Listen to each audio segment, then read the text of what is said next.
What's up, everybody? Welcome to Against the Fence. My name's Si. I'm here with Ash, and we're about to run through with y'all UFC Burns versus Brady. We're back, and in a big way as well. Yes, because I've been looking forward to this event this week. I quite like how Burns has been in the division, and of course Brady, he got stopped by the division's best. So, can you count this guy out? I don't know. What do you think, Ash? How's it going to go, this particular fight? yes, it's good to be back. So very good to be back. And like you said, we're coming back with a decent fight night. It is. Like you said, but Burns still hanging around now. He's 38 years old. People think he's done. Can he stop a young gun in Brady? Obviously, like you just said there perfectly. A lot of people said he was fraud checked by someone like Belal Muhammad, but then look what Belal Muhammad's gone and done. He's the world champion now, so can't really say that it was fraud checked by him. But it's good. It's good Brady come in with a lot of hype, didn't he? But he's coming off that impressive submission win of Kelvin Gastelum. So yeah, mate, we got some good fights on this fight night. Some really good fights. Looking forward to it, mate. Some really good fights. Looking forward to it, mate. Likewise, yeah, me too, man. Me too. I think it's just try to get my screen to do what it's supposed to do. Yes, there it is, finally. Yeah, man. Yeah, while you do that, I'll get into some chat. Just check your mic though, if you can. For some reason, you're coming through really. I'm not sure if it's my headphones or you. It might be headphones. I don't know. I'm all good at this end. I don't know if anyone else is hearing that, but for some there you go. Some reason, got my camera off now. You're coming through my ears like really muffly, as if you're like about to blow the speakers or something like that. Oh, I don't know. Now look what you've done. Look, my camera's not working now. See? Maybe it's just my end then. It might be, yeah. If everyone can still hear me, we've got Breezy in the chats. Welcome in, Breezy. Hope you're doing well, mate. Oh yeah, you're better now. George Mary's in that. Yeah, no, the camera's just not working at the moment. Oh, there we go. Come on back. George Mary's in the house. Let's give a click to that. What's up, geezers? There we go. It's all working. It's all working. George and Breezy welcoming each other. Yes, Wales, New Jersey's in the house. Welcome in, Wales. Hopefully you're doing well, sir. Breezy with the best comment on earth says, no, all the ginger has gone. Thank God for that. All gone. Wow. Oh, you have, haven't you? You have, haven't you? It's all gone, mate. Mate, literally a two all over. A two all over. Get it done. You know what I mean? Get it all gone. Get it gone. Wales says, prospect place Wiley from the movie Ghost with the big win. Is that the guy that just won? If you're on about that, Wales. Not sure. How we been? What have I missed? To be fair, while Breezy's in the chat as well. Go on. Actually, no, I can't say anything. Actually, no, I can't say anything. Actually, actually, no, I can because we announced it, didn't we? We announced it on our profile. Breezy. Before I say anything, can I say or not? Because George says, "What has he missed?" I'll let you.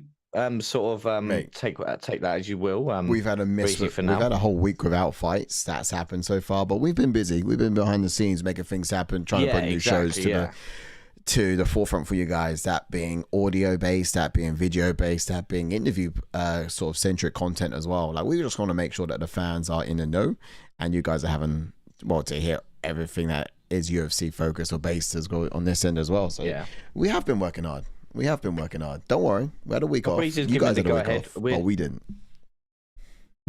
Breezy's giving me the go ahead. We just announced this, and then we're getting to this fight because they're actually about to bring them out. Yeah, sounds good.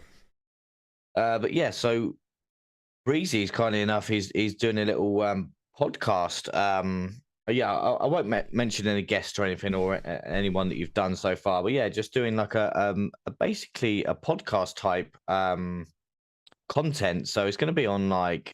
Is it Apple and Spotify and things like that? So again, if you're on a journey to work or on a journey home from work, you can listen in. Breezy's going to be doing little podcast. So like I said, sometimes I listen to a bit of Joe Rogan and mainly Frank Edgar on a Monday, as I'm on the way to work. A bit of Frank Edgar on, but now it might not even be that. Now it might be Breezy. Bosh, Breezy from Against the Fence. Breezy in the ears. I'll have a bit of that on the way to work or on the way home from work. But big shout out to you, Breezy, for putting in the grind and big things happening over here Against the Fence. But anyway, trust me, things are moving. You guys are gonna love it. You guys are gonna really enjoy it. So stay tuned. If you haven't liked and subscribed already, here are the socials just above my head. So do that, like, subscribe, find us on all of these channels you got there, so you can stay in tune with all these latest announcements and what's coming out. But yeah, things to be excited about. We are going to check out the fight card real quick. Ash, do you want to run for it for the boys and girls at home? Yes. Let's press that scene there. I'm going to try to send out the link to the show to someone asking me for it. But after you, Ash, you go ahead. Yeah, jumping onto this fight. We had a last-minute change, but I'll get to that fight in a second. First up, in a minute, we've got the always exciting Trevor Peak, who's taking on Yanal Ashmouz. Again, that fight is going to be quality. Do not miss this fight. It's going to be back and forth as the bell goes, trust me. Then in the bantamweight division, we've got Matt Schnell. Always exciting Matt Schnell taking on Cody Durham. Cody Durham replacing, I think it was Costa in this one, the last-minute replacement. So fair play to Durham stepping up in there. And then another absolute banger. We've got Steve Garcia taking on Kyle Nelson. That's another great fight. And then in the women's flyweight division, we've got Jéssica Andrade taking on Natália Silva. Again, Silva's on a bit of a win streak. And now she's fighting a veteran and former champion of Andrade. Biggest test in her career. Can she get past Andrade? And then in the main event, we've got Gilbert Burns taking on Sean Brady. Indeed. Boom. I'm sorry. I'm just trying to put the last prelim result in. That's all. Cool. All right. Perfect. Please do that. Thanks for bearing with me. I just had to send that on. Otherwise, let's go back to the main screen. Yeah. There it is. Okay. So, you guys had it here first. We got Burns versus Brady happening right now. We are going to be starting this fight card off. 5-fight card. It was going to be 6, but now down to 5. It was going to be also, 6. Schnell has got a new opponent too, so we're getting into the thick of that. But if I was to get the first fighters up for y'all. Do you know what? After not being yeah, should we break this one down? Yeah, let's break it down. After not doing it for a week, I'll tell you what, it's a little bit ropey on my end, I tell you. It always is after a week off. Don't worry. Don't worry. You're not the only one, mate. You're not the only one. I hate having a week off. Hate having a week. I don't know about you boys in the chat, but I don't like having a week off. Right, let me just copy this for the last prelim result, and I will get into the breakdown for you. Sweet. Boom. Last result going in and take. Boom. Right, I can get rid of that now. Right, I'm going to jump on to Ashmouz then for history points. He's got a pro record of 7 wins with 1 loss with 4 KOs and 2 submissions. He does have 1 first round finish, and his UFC record is even of 1 win and 1 loss. And he made his UFC debut in 2023. He's also never been KO'd or submitted. Yes, indeed. I forgot to do the pictures for these guys, but you know it's there. Anyway, yeah, so for Ashmouz, this guy is quite an athletic fighter. He's an orthodox fighter, explosive, but very poised until he pulls that trigger. And he does like to crash into the pocket with that overhand right hand of his. He lands it with some decent combination, but relatively low output striker, as he does like to load up a lot or even wait a lot before going. Yeah, man. Jumping onto his opponent then, Trevor Peak, who's got a pro record of 9 wins with 2 losses, with 8 KOs and 6 first round finishes. And his UFC record is 2 wins and 2 losses. He made his UFC debut also in 2023. Also been on Denmark Contender Series in 2022, and he also has never been KO'd or submitted. Indeed. Now, this guy's orthodox fighter comes forward with explosive hands, has a tendency of throwing wild punches from the off. Always the hammer, never the nail. He's got the best. He's probably at his best when he's fighting forwards or he's in that kind of punch range. He mixes up his offense by finishing his combinations with that uppercut. But he's very durable. This guy's a force of perpetual motion. Though he's really tough to knock down, really tough to get out of there. Yeah. But he loves to feel the energy of the crowd, and so far he's been doing so well. Let me just get ready with that timer, because Herb Jean's just given us the nod over there. Work that up. And then we're getting some expectations for you guys at home. But this should be a banger. Did you mention what your potential fight night would be? I didn't, but this would be this or Garcia versus Kyle Nelson. Yeah, this has got some great potential, this fight right here. Looking forward to. I've picked Trevor Peak in this one. Have you? I went Ashmouz. Everyone in the chat, I forgot to do my picks, so I've only done the main card, so not good. Nightmare. I don't know why I didn't mate. I done my bet, didn't do my picks. I actually missed the first what'd you call it? The first fight in the card. I was doing my picks. Obviously, Wales was there at the bottom saying, "What did we pick in the league, mate?" I forgot to do my picks, Wales. Let's get this volume up in here for me. Oh, mad. Let's check this out. Ashmouz going for an Ashley Easton haircut there. That's what my hair looks like, man. I've got a little bit of a fringe But apart from that, it's basically the same haircut. I mean, he's got like a 0.5 on the side. Yours is a 2 all over. You know what I mean? Oh, nice inside leg kick there. You want 355, 54, 53, 52, 51. Yep. In fact, I'm a little bit ahead. 43, 42, 41, 40. Okay, that's fine. Well, it says we're JK tonight reviewing the Kansas City Chiefs highlights. Refs were on their side. Oh no. I am not sure. Oh, he's in Portugal. JK's at like he's at a wedding. I know that wedding in Portugal, so he's out. I do. That's a wedding in Portugal. I don't know. He's out of the country. Is it someone you know or someone that we know? I think someone Amy knows. I don't know if he knows anyone in Portugal. Oh yeah. Okay, I remember him saying that. Yes. Yeah, I remember him whinging about it. He's like got so many weddings. Wow, Peak is throwing wild. Big left for Trevor Peak. He left, that as well. Just took his nose, mate.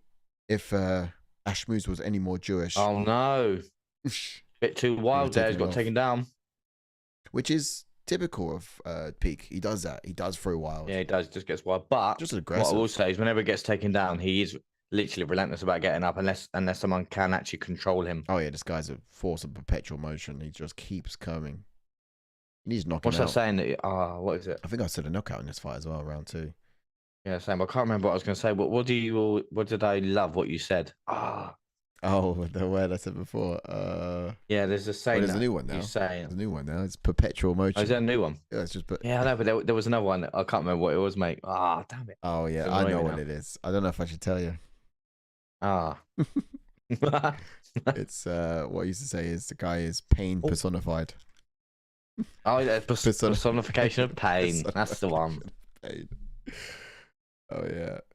Obviously, I spoke to obviously the chat will know that we're massive friends with Moddy. His training partner Will Curry fought on the Contender Series on Tuesday and unfortunately lost.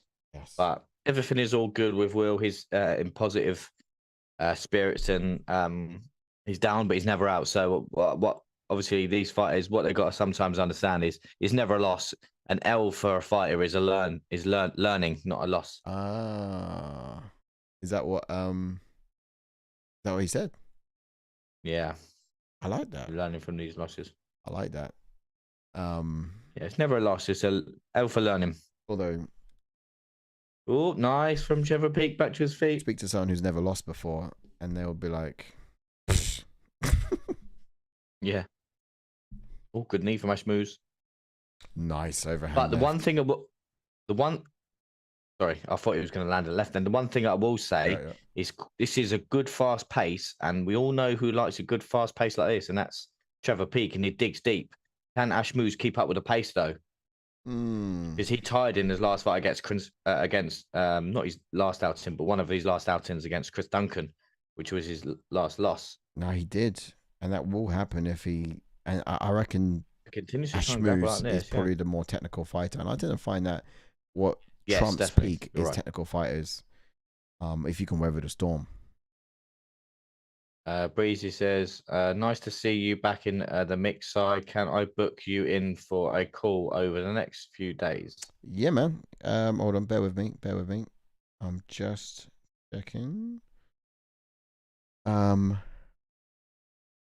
Yeah, man, it definitely was. Yeah, definitely. Like, if I think that's what you want to go on. Oh yeah, I was gonna say I think he can. I'll be free at some point. Wednesday, Tuesday? Not Tuesday. Monday or Wednesday. I'm free. Maybe Wednesday. Ashmouz's round for me. Yeah, I was on a. And yeah, so just to touch on what Wales says. Who said that on the? Is it Breezy? Breezy. Yeah, man. Yeah, no, we'll catch it Monday. We'll round on Monday, and we've got the whole marketing thing. No, we've got a meeting Monday anyway. So. Exactly. Just after that would be the best time this week. Trust me. But yeah, back in the mix. I was MIA for a little bit. On a film set last week. Oh, nice. Assistant director in film, yeah, which was good. It was a bit of a comedy. There was a Was it? Yeah, some items of profanity on it as well, but it was all for the comedy. All for the comedy. When it's out, I'll show you guys. You'll love it. Short film.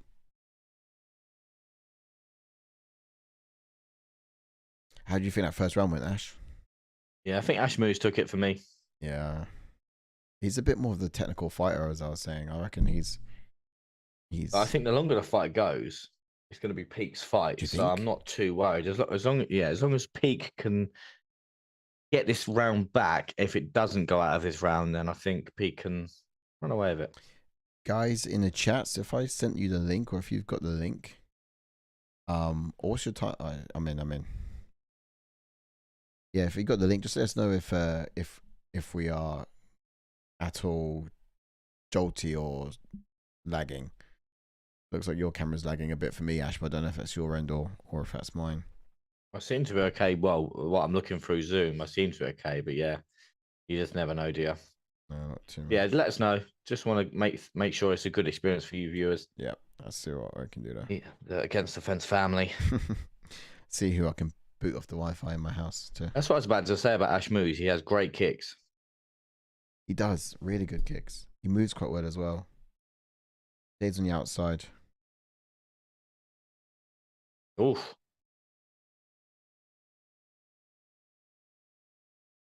Ashmouz will take confidence from that first round, knowing that he can time another takedown and just win the round. Yeah. By sitting on him. Seems alright for me. Come on, Peak. Oh, landed well. In here. Come on. Oof. Oof. Oh, wow. Okay, Peak teeing off there. Landed with that little right hand there against the cage. Brady says Ash is lagging, but his audio is fine, so it's not too bad. Okay, cool. That seems to be okay. I don't know what that's all about. Yeah, I think it's I don't know what it is because I never had this problem before. Oh, apparently I'm like 320p. Says Wales. 320p. That's what's going on there then, lads? I don't know. Your camera does seem like it's 8-bit pixel. I'm not sure why. Oh wow, nice duck there from Ashmouz. Yeah, see, he's done it again. I'll have to upgrade cameras, maybe. Trevor Peak trying to find his way back to the fence. Yeah, you should have I didn't zoom in that much. Pixelate your camera, but you could probably zoom out to be fair if you want to do that because I'm sat a lot closer now. He's still much the same. I'm looking at Zoom.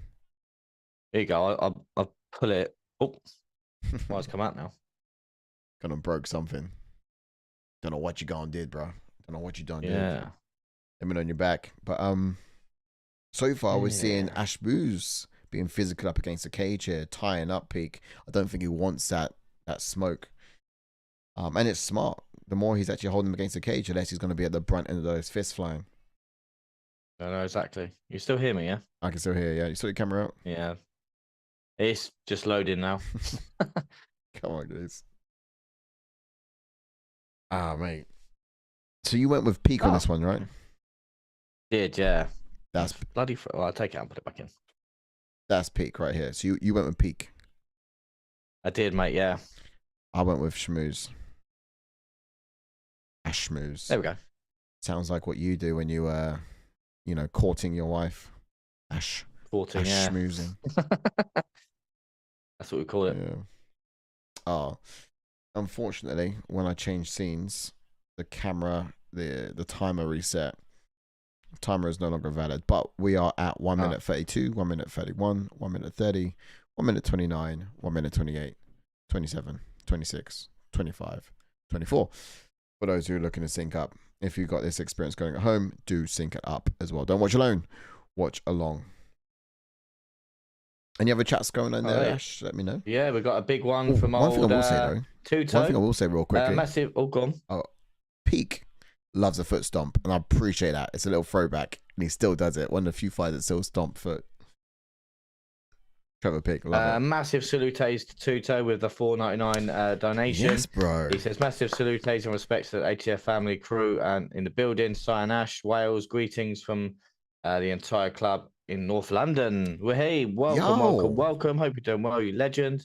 Brady says that's better, Ash. Oh, so apparently it's better now. And 2-0's near. Wales says that's better as well. Oh, so it's better. It's probably because I was didn't zoom in. No, I agree, man. It's a lot better. I'm not sure what you do with your camera there off and on again, but that works so much better. I think Ashmouz is winning this fight, I think. Oh, he's doing all right here.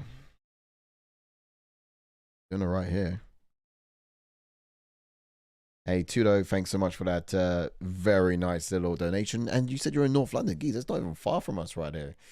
Not even far. How long are you down for? If you're around on Tuesday, yeah, let me know. If you're around Tuesday, I'll be in London as well. Oh, throwing Peak around. That would be cool. That would be cool. Yeah, Ashmouz basically just ragdolled him.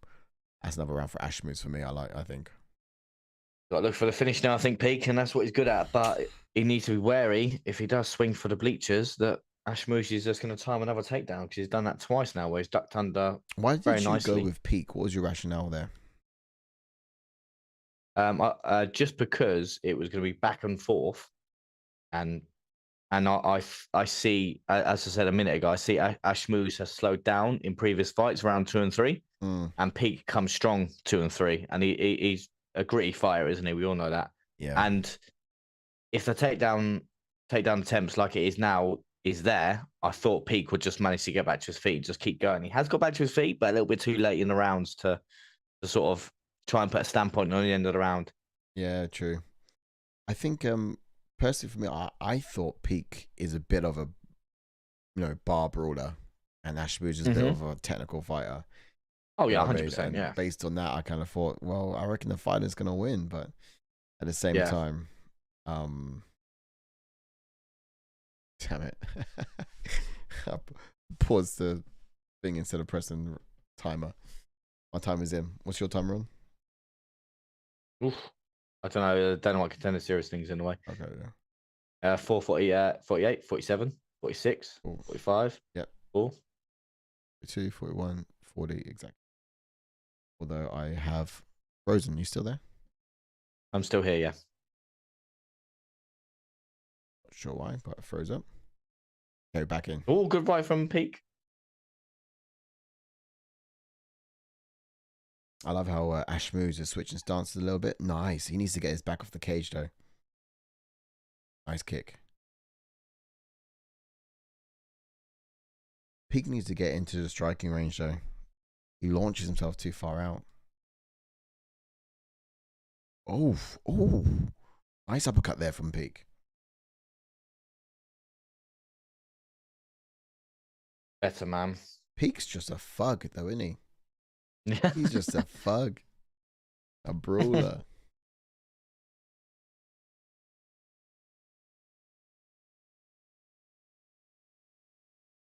Oh, nice uppercut. See, that's another thing as well I noticed about Ashmouz. Got ahead of me. He likes to throw. I like it. I'll pause after this, but because the streamer time is now matched, I gotta stay with this one. Let me know after the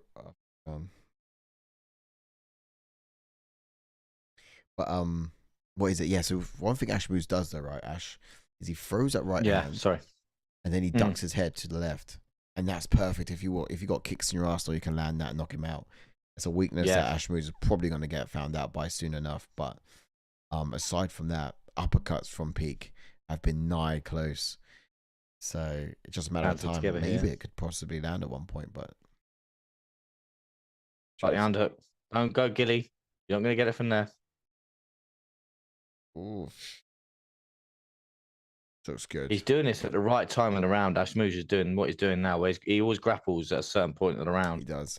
And he does it perfectly. I said it would be a decision, a knockout though, but it looks like it's going to decision, to be honest. I thought these guys just throw hands aggressively.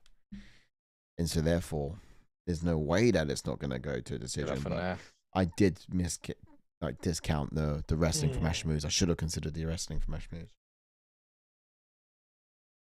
Let's have a look at the picks. I can't believe how much of an underdog match Schnell is. Yeah, kind of. Durden is coming in on last minute notice, though, isn't he? But yeah, let's see what happens. How am I doing on my picks? Okay. Not too bad. Chris Padilla. I got that one wrong. So you think Cody Durden is a big favorite? Yeah, mad. Don't know why though. I mean, oh, ooh, whoa! Yo, these boys are This is what Pig wants, though. This is what Pig wants.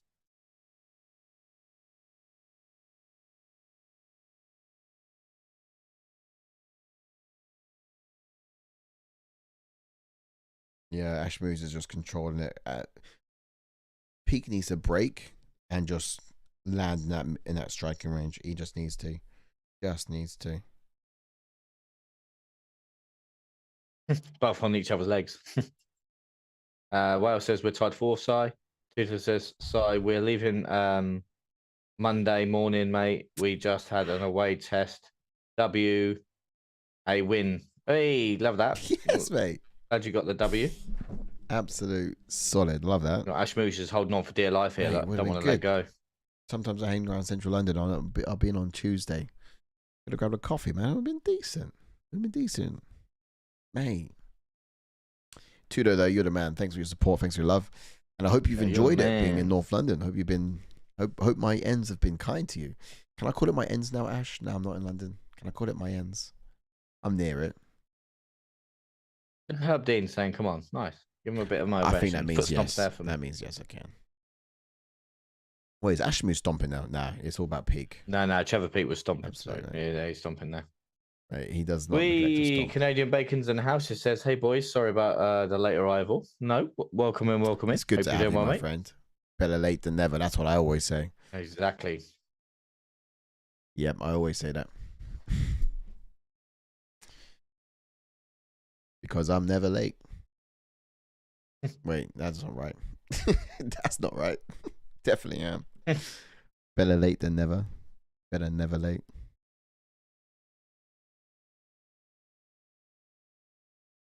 I think Ashmouz has won that one. Do you reckon so? Yeah. Brady says, don't believe Si and his coffee meets took Ash 2 weeks to get him to get one in. Mate, he's still not gone for a coffee with me, you know what I mean? He says, oh, Thursday, I message him, nothing all day, you know what I mean? Yeah, to be fair, Thursday. What said Breezy? Thursday, I got back in the afternoon. What were you doing? What day is it tomorrow? Sunday? I got football tomorrow. The grind, you know what I mean? Everyone in the chat. Monday morning. I'll be doing this. Monday morning. And then I'll be, well, not straight away, because to be fair, I'm glad this one's midnight, so I'll be able to get at least like 2 hours sleep. Monday. Back up, travel to Flitwick for a football. Put the suit on because I'm coach, you know what I mean? Do you have the old Southgate waist jacket? Oh, that'd be jokes. I should start filming. Go on. I should start filming. I might.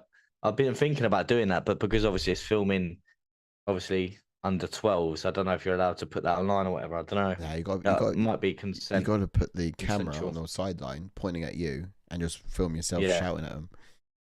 Yeah. Well, let's see what this decision is. Surely Ashmouz, come on. Yeah, he's won. Yes. Red Fox. Yanal Ashmouz. Is he really? Is he really? What do you think of that case? About right. What's that, sorry? Good, right decision. Oh, yeah, 100%. Seems about right. Deserved it. Good win for him because obviously he was coming off a loss. So good win for him. Back to the winning ways. Back to winning ways. Yeah, if you look at it stylistically now that we've seen the fight, technically a perfect fight for him, really, because obviously we know what Trevor Peak's like. I can never count Trevor Peak out. No. Just because he's that guy that will just always come strong. Did you ever look at the striking? Because there was a fair few takedowns in that, wasn't it? Mm. If I get up the numbers here on screen, full fight we saw. Oh, is it going to tell me? Here we go. Here we go, full fight. So we saw total strikes, 70 total strikes to 55 on Peak. So yeah, well taken. 9 takedowns. Oh yeah. Valid. Yep, that would do it, mate. That would do it. Might go be like that, I think. What do you reckon? And it was the underdog as well, wasn't he? To be fair, they were even throughout the whole thing. Like, so it wouldn't have really mattered who I bet on because it was the same odds. But yeah. Well, you would have made money. Win some, you lose some. Oh, there he is. Rosas Jr. Who is it that said it constantly looks like he's got his face pushed up against the window? Harsh, but incredibly hilarious. Very funny. We got Wales says week 1 of American football tomorrow. Let's go Giants. Love that, Wales. Mate, if JK was says, here, right, he would know what you're talking about. He would know. Right, am I tall? Canadian isn't T, is it? Yeah, everyone's T. Let me skip all the comments and go straight down to the bottom one where Cool Smeagol's in the house. Welcoming Chris. Hope you're doing well, sir. It's been a long while since we spoke to you, sir. I hope you're doing well. Cool Smeagol. Hope the family's all well as well. My friends. Absolute legend. So good to have you back. Good. And then T says, for sure, I'm a mod on here. We should have to make you one too. Yeah. I'm an old struggle to make it half the time. I've turned into a Sunday afternoon watcher. Sunday UFC fighter. And then Tuto Legend says, Canadian bacon, salute. Sorry, I was away from my phone for a minute. Much love and respect, mate. Nah, you're the man, Tuto, man. You're the man. Yes, Tuto. Yes. Always. Who's the guy who said it was too late to make it? Was it Cool Smeagol? Who's the Sunday watcher? Who said that? The Sunday watcher was Breezy. Oh, okay. Yeah, acceptable. But for Cool Smeagol, you're in the States, bro. You're stateside. This is like, what, 6 o'clock in the afternoon for you? Who? No, he's with T, isn't he? With Canada. Canada, isn't yeah, stateside is Canada. Oh, sorry. It's just not the States. My geography is not that great. It's kind of that side. Although I don't think they like being called stateside. Over there somewhere. That's what I mean when I say stateside. I don't mean like United States. Stateside. Right, should we get to this one nice and early so we can actually say expectations? Oh, we missed them, didn't we? Yeah, no, it's my bad. I just was ingrained in the fight. No, we had so much to get into, to be fair. Let's get into this one then. Schnell versus Durden. Oh, Durden. Yeah, it's going to be a good fight, man. Jumping on to Cody Durden, then he's got a pro record of 16 wins with 6 losses, with 6 KOs and 5 submissions. And he does have 9 first-round finishes. And his UFC record is 5 wins and 4 losses. And he made his UFC debut in 2020.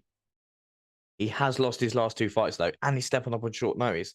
Is it wise? Is it not? Has he got a game plan in mind? Yeah, it's crazy. Wasn't it long ago that his last fight was back in July?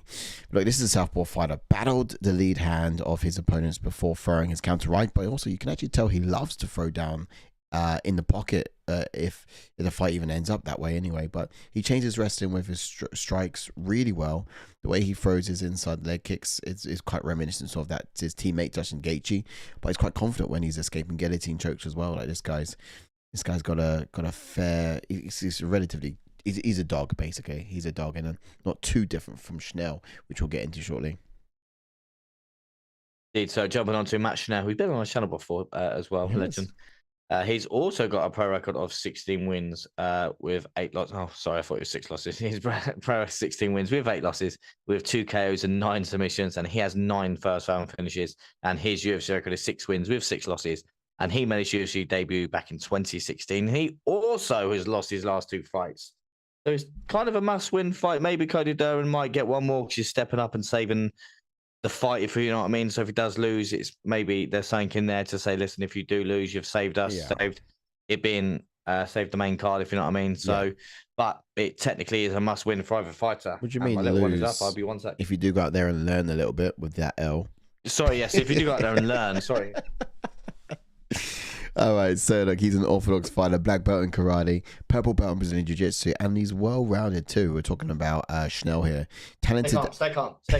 He's a talented athlete who's usually makes his money on the ground, but in the last few fights, he's shown this proficient stand-up ability. Like he's really good. He's kind of improving, is what I'd say. But he moves quite wisely. He's got his shades of sort of sticking that head out there, throwing those kicks as well before throwing his hands.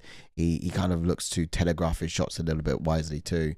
But his fast hands, they're pretty rapid. He throws a lot of combinations, but he has this patient approach and doesn't rush forward too much either. That there is Schnell. I didn't actually realize Ash weren't there, so here I am speaking to myself. But I don't know where he's run off to, but he's ran. I'll wait till he comes back. What I can do for you boys and girls is run through what's happening on the... Oh, if I drop that down. What's up? Just fell on me, man. What's happened? When I went to go out my seat, everything just fell on me. Classic. That was quality. I'm going to clip that up. Go on then. I'm going to jump in on Durden real quickly with some expectations. So, boys and girls at home, listen up. Durden, as we know, is stepping in on 5 days' notice. It's real short. He's having to do the job that Alessandro Costa, was commissioned to do before suffering injuries earlier this week. But Durden also was TKO'd just 2 months ago. This was back in July. It's not a worse fight, I wouldn't say. Both fighters are they're on a 2-loss streak, as Ash was saying a little bit earlier, but they're both dogs of the division. And Durden is the kind of fighter who can have confidence in his cardio. However, against the ever-going Schnell, he might need to find other ways of ending it before the bell, is what I might say. On paper, he's got the power to do so. He's got a power advantage. But easier said than done as well. That's my take on it from Durden's perspective. If we was going to look at Schnell, I would say Schnell often has he's got to fight that urge to kind of get into those firefights because he's dangerous. Yeah, granted, but he can get himself into a lot of trouble when and that happens pretty quickly. I actually do want to see him be more defensively responsible. He's been knocked out far too many times for me to like. Yeah. But he could play the long game, I think. Durden won't waste time coming after him, I'm sure. But Schnell can play the long game and keep him at bay, I think would be wise. Be a bit patient like he was against Mateus Nicola, perhaps. But, Schnell would be quicker in the scrambles if it does hit the ground. Then, of course, Durden could secure takedowns on this guy too. It does depend on how that sort of plays out. But I would like Schnell in those scramble situations. I would like him to be patient. Oh, 100%, yeah. Yeah. You back? Quick. Yeah. So a quick couple of comments. Tutor says, Wales, are you going to go live tomorrow? Giants match, mate. Ooh, go on, Wales. Beast says, whilst I'm here, what kind of guys would you like on the ATF podcast? If you haven't heard already, Breezy is doing a podcast for Against the French channel. So it's going to be on like the Spotify and Apple, things like that. So just like recording things. So if you're on the way to work, on the way home from work, nice little listen to something different instead of it being actual visuals. It's just audio. So it's just something different for us to do. Just trying all avenues to try and sort of get us out there. And big shout out to Breezy for doing that and putting in the work. Big shout out to you, mate. Who here listens to podcasts? Let us know in the chats as well. If you do, put a little mic emoji or let us know if you do listen to podcasts and what podcast you listen to most. I think one of the most listened to ones at the moment is Joe Rogan. If I experience, but there's others as well out there like Serial and Diary of a CEO. So let us know what you listen to and if you do. But yeah, don't worry because there's more options in this space too. There's Breezy, who's bringing you a whole new live line as well. Sorry, Ash, I did cut you off. You were saying. That's right. Kennedy Bacon says, no worries, Tuto, you're all good. Likewise, brother. Breezy says, L is for let down by the judges. L is for let down. L is for let down. I learned that one in school. A for apple. Tuto says, L for let down. Canadian Bacon, my mate, sending you much respect as well, mate. We're all banged up pretty much. Dates are normal lives, mate. Pains are second nature. Love that, Tuto. No pain, no gain. Come on, Schnell. Come on. Matt Schnell is a massive underdog in this as well. So you guys as well, don't forget below, if you haven't noticed already, we have the prelim results from what happened earlier on the card. So you're not missing a single beat. Anything that's happened in the prelims, the results are below.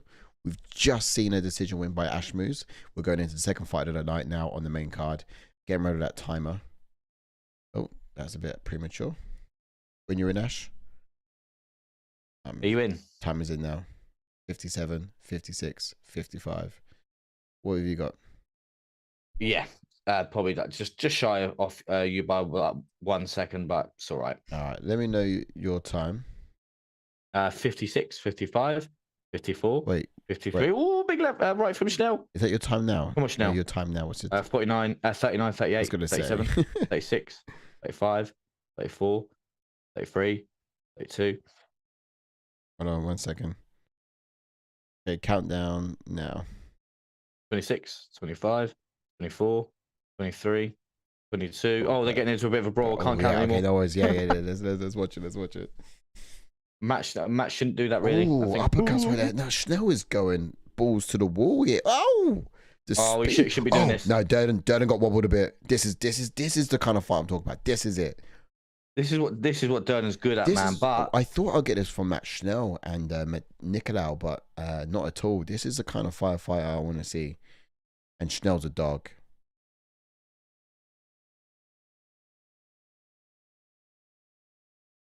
Oh, big one there from Durden. Oh. Durden's right in his face. Oh. Man. Oh. Man. Bro. Bro, this is crazy. Oh, my goodness. Go. Everything's landing, but they're still both standing. How is this happening? Someone's got to go down soon, surely. My goodness. Schnell was defensive. I need to see Schnell's face. It seems like it's been like a minute into the fight and Durden's really botched up. Wearing a lot of damage.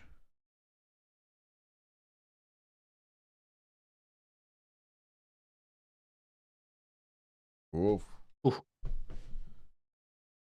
Cardio-wise, I think Durden will be okay though, even though he's stepping on short notice. He's always got good cardio. Good leg kick there from Schnell, mixing it up like that. I think he needs to maybe try and attempt a takedown, give it a new look. Oh, good left from Durden. Clipped him there.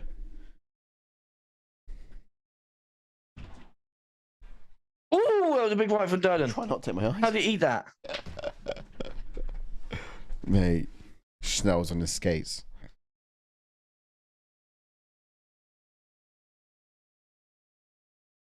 Come on, Schnell. Come on, get out there. I actually want Schnell to win. Did you pick Durden? I did. Back Schnell. I need an extra point as well. He's stream underdog. Come on. Come on, just drop him and then jump Gilly. Get a sub.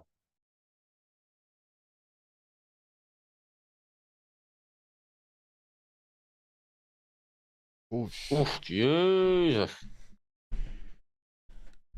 How do you score this round, man? They both rocked each other, but both landed as well. Yeah, man. Oh. If you needed a fight to wake you up, this is the one. This will do it. Oh my God, they're even on strikes, 23-23. Wow. How'd you score that? I've got to look at damage, and I think Durden's wearing it, isn't he? Durden's wearing it the most.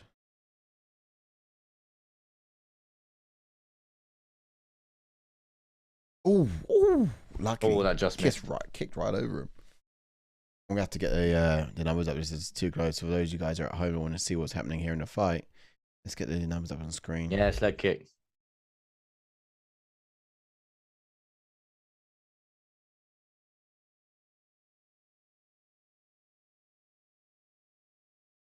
My God.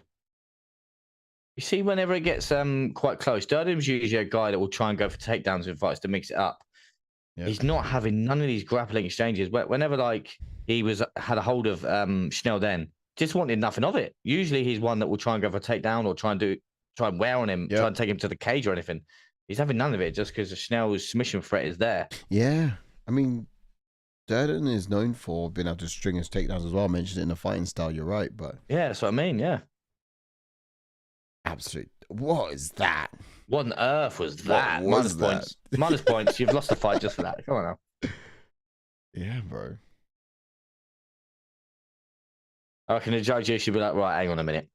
Yeah, he should lose the fight for that. Oh, back it up. A little bit of clash of heads there.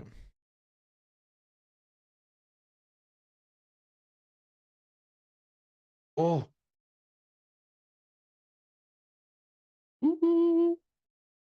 Chris Tyone is a bit close, isn't he? Yeah, waiting for the whistle, wasn't he? Better. What a round to get to a couple of chats. Congies. And then Bacon, he's going back and forth with their podcast ideas.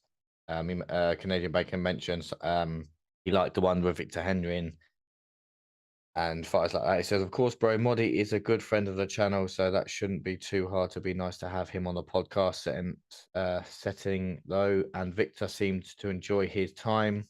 Ash knows how to get a hold of him. Yeah, but I've been speaking to a few fighters who just have a normal Q&A as well. I had a few lined up, but they've bailed on me. So yeah, we was meant to have one today. Yeah, just didn't get a reply for the time to do it. Breezy says, can you run a poll of who does listen to podcasts and who doesn't? Good idea. Also, Breezy says, must suck to be someone that cuts easily to scar tissue in these kinds of fights. Reckon Nate Diaz would have been. Yeah, because obviously sometimes, like I just mentioned, mate, you look at damage, and sometimes someone like Frankie Edgar as well always bleeds in fights. So, like, do you take that into consideration? You get what I mean? Like you said, perfect example as well. Nate Diaz always cuts, always bleeding.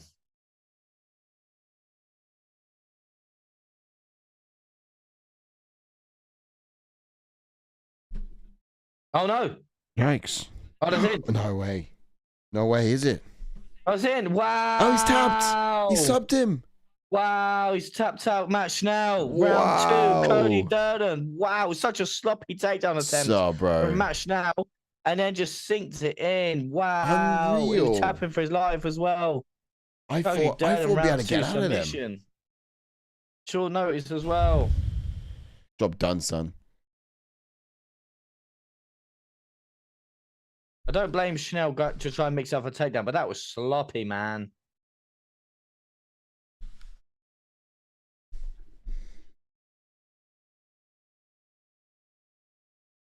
Tapping with both hands. Get me out of it. I saw that in the last one as well. Tapping for dear life.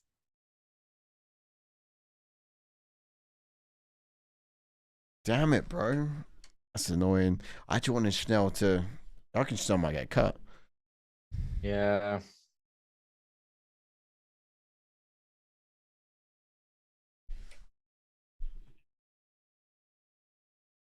Bro. I actually did want... I picked Durden, but I wanted Schnell to win. I thought Schnell would get out in those scrambles, you know? When it's locked in, it's locked in. You know what I mean? When it's locked in, it's locked in. Like the darts, when it's locked in, man, it's hard to get out of it. It's like the gilly, you can just easily get out of them ones. Well, not easily, but you know what I mean? It's like my fight picks. When it's locked in, you're locked in. Yeah. All going to change. Who did you go in that one? Yeah. Bruh. I might as well have not done any picks. Two main card fights, two losses. No, you're right. You're right. Oh, is this? This is. Oh no, he's not. Match now is not ranked, is he anymore? No. Yes, he is. He was. He's not ranked anymore. No. That's mad. Yeah, he did a few losses. I like Schnell though. I want to see him up there, but he's just really on the downward decline. I reckon he might get cut from the UFC soon. Yeah. I would say. I was really looking forward for that. You know, that fight with Nicolau. Mateus Nicolau and him. I thought that would be a great fight. They remind me of each other in so many ways, but actually it was so tentatively boring. No one was throwing. But yeah, Durden's an absolute dog. Deserved that win big time. Did well. He did really well. Yeah, hats off to him, man. Short notice as well. Yeah, absolutely. Ooh, gloves are off. Do you reckon gloves are off? Is he going to retire? Yo.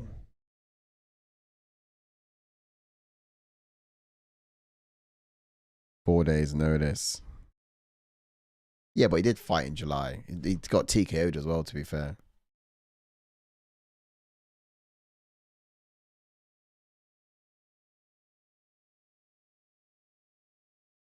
Yeah, but what was he risking, really? UFC would have said to him, if you lose this, don't worry, you're not going to get cut. Exactly, yeah. Thanks for helping us out. You know what I mean? For Schnell now, he's got no excuse.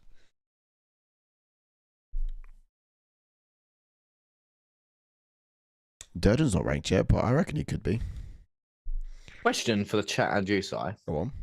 So, do you think, like, obviously, we say, Durden coming in on 4 days' notice, obviously, props to him. We always say props to the guy that's stepping in on short notice, never the guy that's been training for an opponent all training camp, maybe having a game plan for that one opponent. Then that opponent drops out and someone new steps in. But we never kind of think about Matt Schnell's behalf, like, because he's been training for Costa, he might have had some game plan for him working on specific things for Costa. Let's say that he's not working on his striking because he wants to work on his grappling. Then someone like Durden comes in, that is a grappler, and the striking, we saw how good Durden was in the striking as well. Like, I know what you're saying. I thought the same thing as well. I mean, the reality is, you got someone who's in camp training. He's still going to be fit and have the durability and weight cutting, and it's all going to be possible. Opposed to someone who's not in camp and not training. In fact, he just got a fight in July. He's probably just recovering almost even still. But I guess these fighters do stay active in case some of this does come up. So yeah, I guess he probably wasn't any worse off or better off. What's different is Schnell, did have a game plan for someone he's now going to eradicate and erase. But Durden strikes me as a fighter who kind of gets out of one fight and stays active in the gym training still, anyway. So, gloves are down. Schnell just put his gloves down. Oh.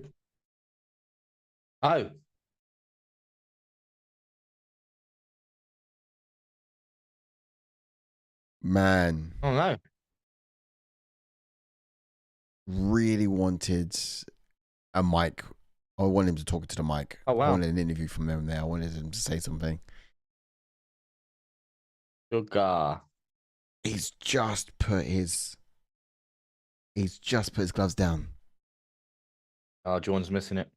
I like Schnell. I did say he's probably going to get cut from UFC now, but looks like he's going to walk away anyway. That's tough. Yeah, I'm very. To be fair, that, his last fight. Who did he fight last? Was it Urseg? Yeah, got knocked out by Urseg. Yeah. I mean, Nicolau, Urseg. These aren't like. I think he's been finished in all three, no? Yeah, he has. Yeah, but these aren't like nobodies in the division. Yes, knocked out by Steve Urseg. Knocked out by Nicolau. Nearly got knocked out by Sumadaji, but then come back. Yeah, that was. He's not won a fight since 2022. So it's a 2-year sort of. Skid. I don't think he should hang his gloves up. I mean, he should have won that fight against Durden. He's 34 years old. Yeah. If he beats Urseg, he would have been in the mix for 100% title contention. Yeah. He could have made the argument to make a title fight. Or at least to have another fight to contend for it. He could make an argument. Is the point. He could make an argument. Yeah, match now he's ranked, so we've got to go to the rankings. Is he ranked? Yeah, he's ranked 11. Oh, they didn't say it on the card here. Don't have the bantamweight ones up, mate. Flyweight. That's strange. It is flyweight, but on the UFC card it says bantamweight, and it doesn't say it's ranked. Is there anything right on here? It does say bantamweight, unless they're weighed in at bantamweight, so it was short notice, maybe. Yeah, I don't know. But I thought he fell out the rankings, I think Durden's ranked 15, I think, in the rankings anyway. Mate, where can you go for source of information if the UFC is the incorrect source of information?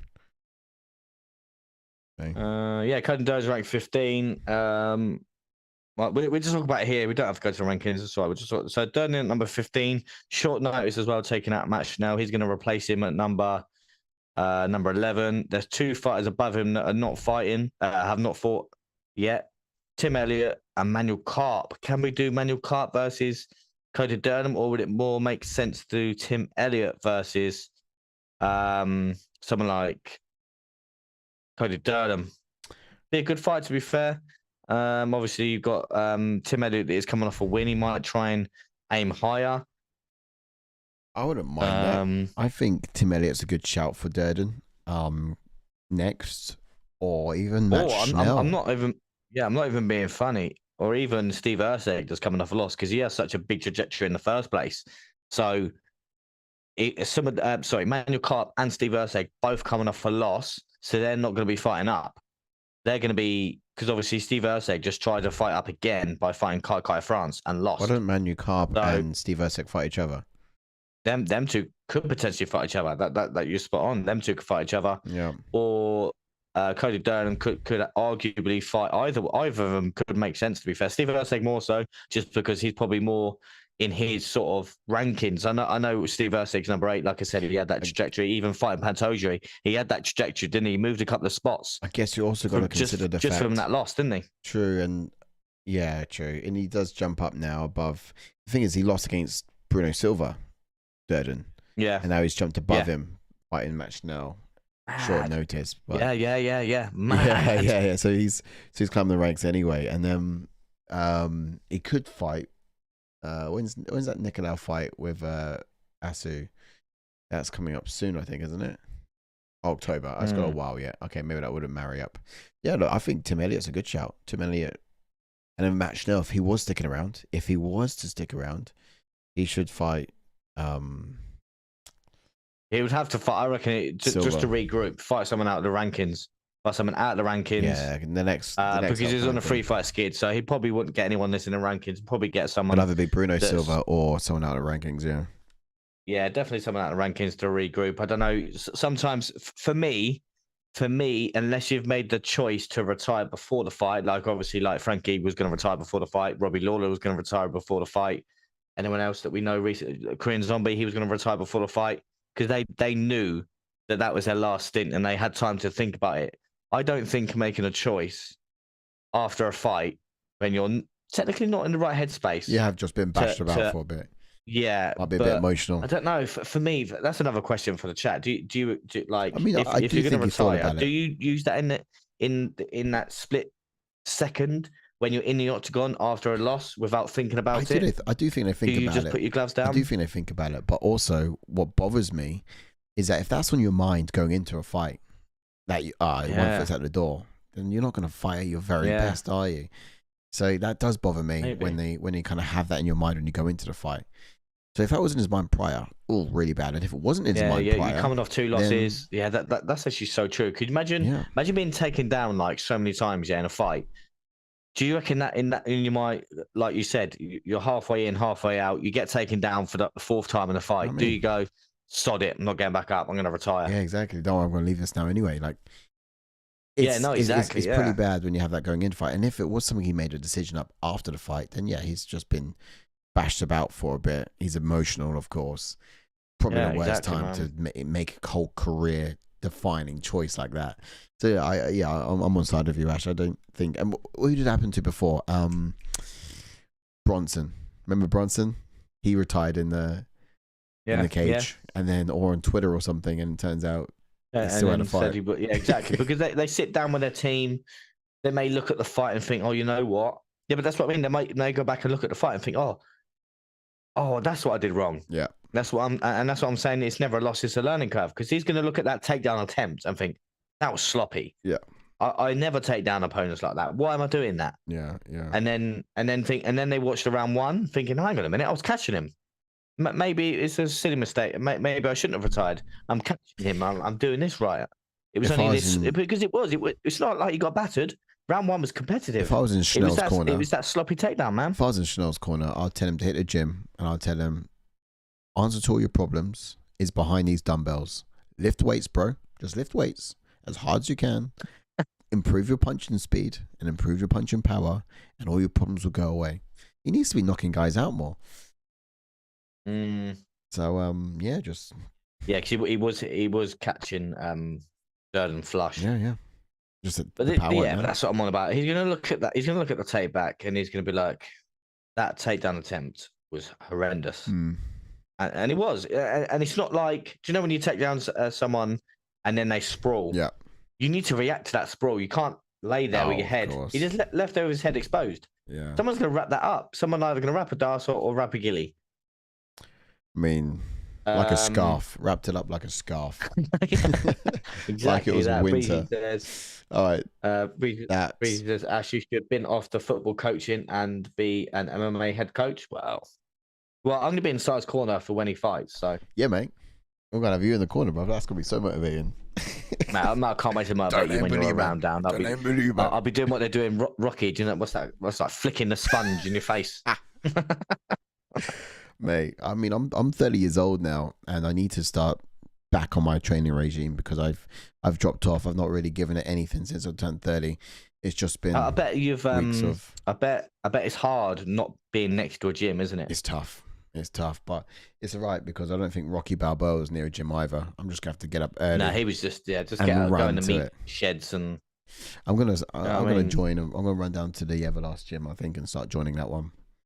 But from Monday, when we go for a coffee on Monday, I want you to tell me, did you go to the gym today? And I'll be like, of course I did. Right, let's get to this one then. This one's gonna be a great fight. Jumping into Kyle Nelson again, who's been on the channel. He's got a pro record of 16 wins. I actually did a cheeky double of Kyle Nelson and Matt Schnell, because obviously they're both been on the channel. Oh yeah. But I think Matt Schnell has been like the only guy that's lost since being on the channel. Everyone else has kind of had a decent. Everyone else has had a bit of a good run. You know what I mean? But anyway, maybe he needs to come on again. Yeah, he may need to come on again. We may, because we're on a bit of a win streak. We need to get him on. So, because Carl Nelson's quite recent, he's going to win tonight. Yeah. Anyway, jumping on to Carl Nelson's got a pro record of 16 wins with 5 losses, with 6 KOs on 4 submissions and 9 first-round finishes. And he has an even UFC record of 4 wins and 4 losses. And he made his UFC debut in 2018. He's currently on a 3-fight win streak as well. Indeed. Now, he's an orthodox fighter, attentive to defense. He wears a really heavy shell and he kind of creeps forwards looking to find counters. He's able to slow fighters down to his pace remarkably enough, and that's by deflecting all of their best shots before responding later on with his own. He loops his power shots and he throws kicks to the body. While I guess he even does switch stance as well from time to time, which is different. It goes in that southpaw and it helps him find the target a little bit easier as well if he needs to, as he's kind of closing the range. It's useful. He does like to utilize his wrestling once he's pressed his opponents up against the cage. He will lunge forward with his attacks when he smells blood in the water, but he does possess some power in his hands too. Like we saw that against Polo Reyes, if you like, when he exploded on him against the cage. That was quite devastating. But yeah, this guy's decent, but we're about to get to his opponent. And we're about to get to a menace. About to get to a menace who fought recently as well. Mean Machine. The Mexican Mean Machine. Steve Garcia. He's got a pro record of 16 wins with 5 losses, with 13 KOs and 6 first-round finishes. And his UFC record is 5 wins with 2 losses. And he made his UFC debut in 2020. He's been on Dana White Contender Series in 2019. And he's currently on a 4-fight win streak. And we should probably add to that. It's not just a 4-fight win streak. Those fight win streaks were finishes. He's on a 4-fight finish streak. Guy's lethal. He's a southpaw fighter. He's very aggressive boxing approach, devastating punching power, and he's got a long reach and often does come out of with a low stance as well. Really just pull out those takedown attempts. Brutal ground and pound. Once he secures you on the ground, then he's jumping straight into mount, and he's got an excellent chin on him too. Like he's capable of taking a shot in order to land one of his own. And one of his own, they're not pretty. They're pretty lethal.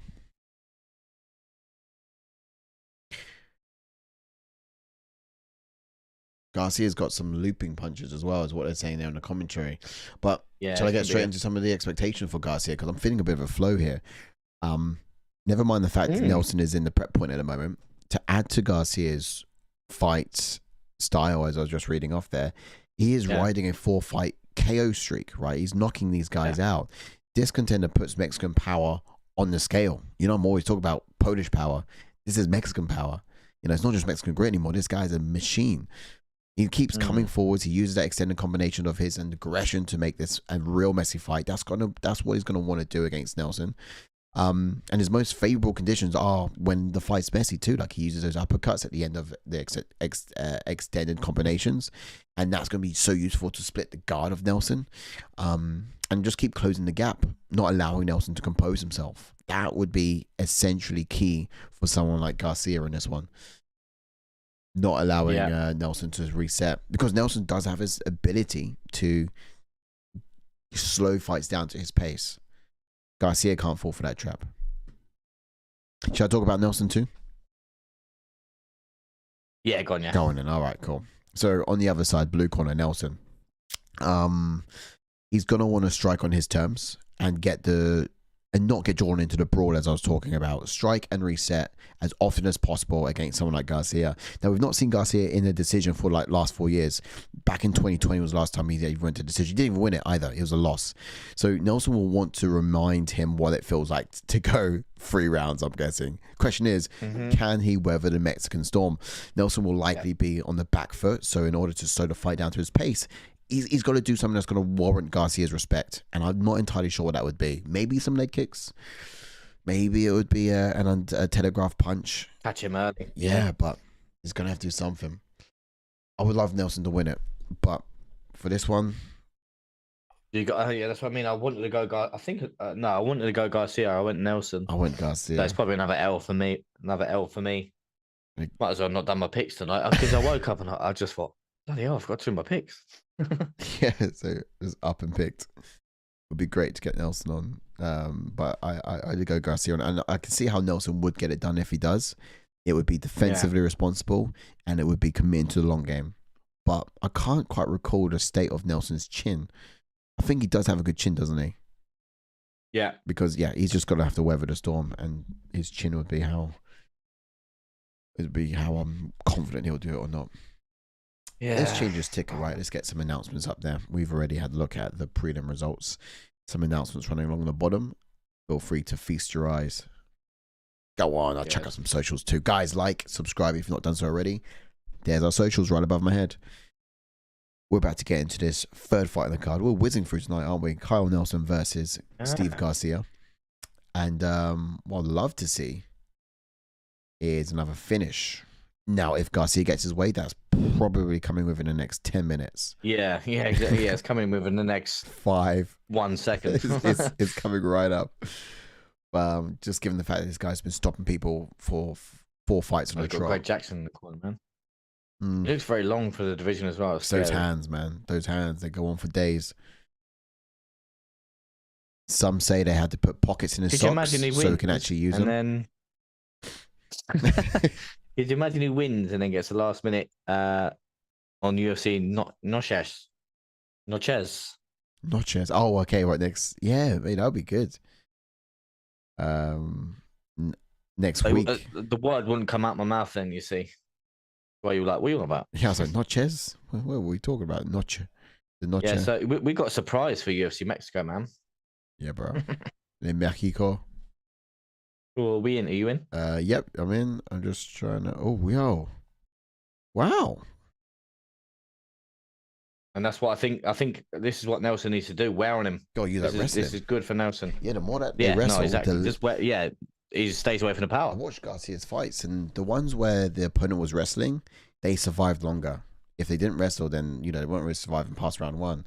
So if Nelson's using his wrestling, great. He can go a bit further, wearing a bit longer. He wants to drag him into deep waters. For me, this is how he does it. 100%. Let's see you in the chat. Is anyone still there? Speak to me. Don't leave her. Say something. I'm giving up on you. We're not giving up on you. Don't give up on us. All right. I was about to do the same thing then. I want to go back to streaming Verdansk. Bro, me. Those are the days, man. I'm not gonna lie, man. That got me a little bit excited when you were talking about Verdansk coming back. Yeah, imagine that. ATF in the war zone. JK may come on, mate. I'll drag him back. But this is the thing as well, because you two are not in the same place. He might come on, if you know what I mean, because that's how it was before you two moved in together. We were just like literally going from work, bosh, on. Yeah, we used to play him in his room and I was in the living room. We used to play even when I was living together. Every now and then anyway. But yeah, you're right. It was after COVID. It was a thing to do after COVID, after lockdowns. Oh, no, exactly. You know what I mean? Good times. After lockdowns, those times. Do you remember that time when we had that huge... That we had a huge team in the Verdansk on the top hill, and Dan Maud was like, grabbing a quad bike, and Then we had a juggernaut coming after us as well. That was like well scary. No, I can't believe we recorded that. I might actually go back to that recording because that was some funny times. That juggernaut was like coming over the hill, and we just. Do you want to go and get a car? Do you want to go get? Dan was like, yeah, I'll go get a car. Like, yeah, but there's a juggernaut here. I don't care. Are you mad? Are you mental? Do you want to die? Yeah, mate. He actually brought it back as well, didn't he? Once you get it. Yeah. Oh, look at this. Oh, Garcia turned in on him. Oh, he's got an arm, though. He's got an arm. And he's free. He's free. Draining it down. Garcia's draining it down. Aggression. Round 1 knockout. Coming up. Oh, elbow. Ooh. Oh, wow. Wow. I think he just survived then, just in time. He did. He did. Garcia, Nelson wiggled out a little bit. But Garcia's in an optimal position. Nelson needs to figure something out here. Garcia's just... This could be good for Nelson in a way if he survives the round. I mean, just because Garcia's offloading some big strikes and not tiring out himself, but just get excited for the finish, if you know what I mean. I don't know about you, but this doesn't at all look at it like it could be good for Nelson. I don't think that's what he's thinking when he's getting pummeled here. I've got him. It's so? Where I want him. Back of the head, right? No, I don't know about good this. Elbow. Oh, that was a good elbow. I don't know about this. Oh. Whoa. Oh. Whoa. Oh.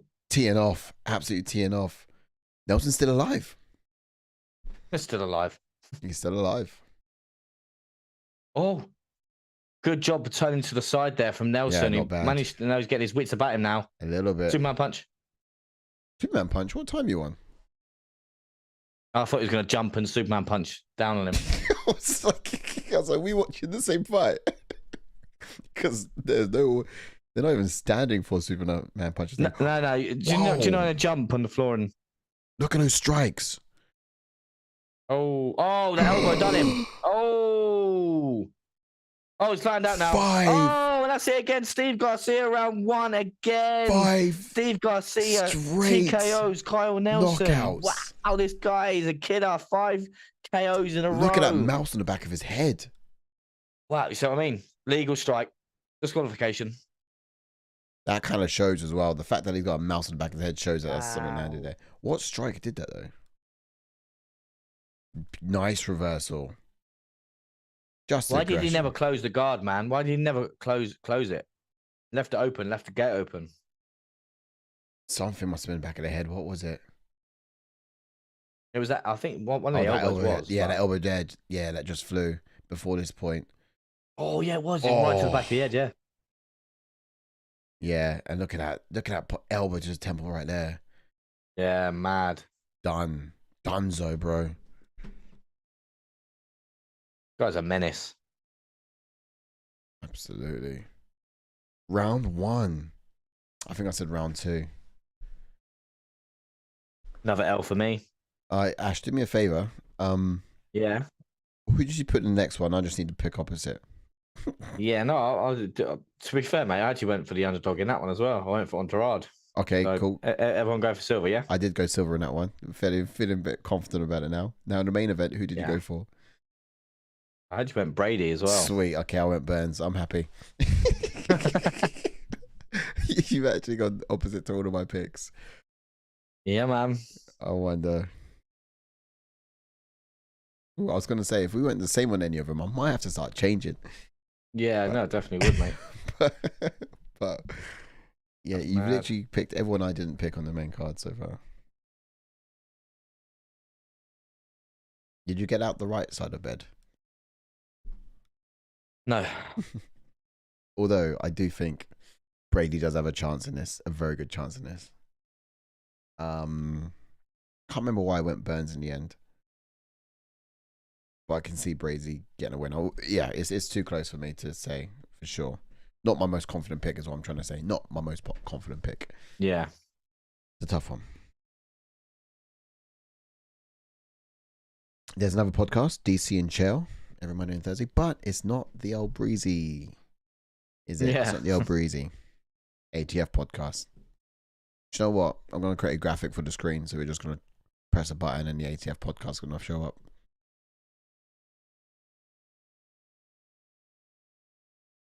Steve Garcia is pain incarnate. He is the personification of pain. He's the personification of pain. Absolute violence incarnate. 5 stoppages. Is that got to be the tied 4th longest knockout streak in UFC history? 5.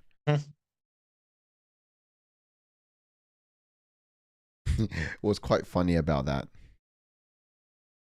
Love that. God is good.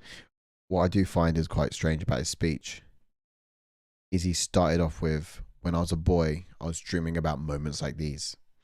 When you was younger, you were dreaming about knocking people out, were you?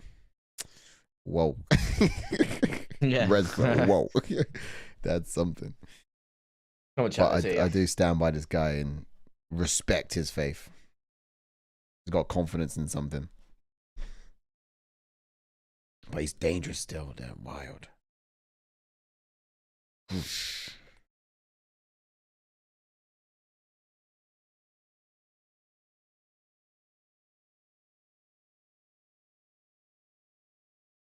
Mate, I'm just watching it now. Like, you want to come in here, you want to do pitter patter, I'm not your guy.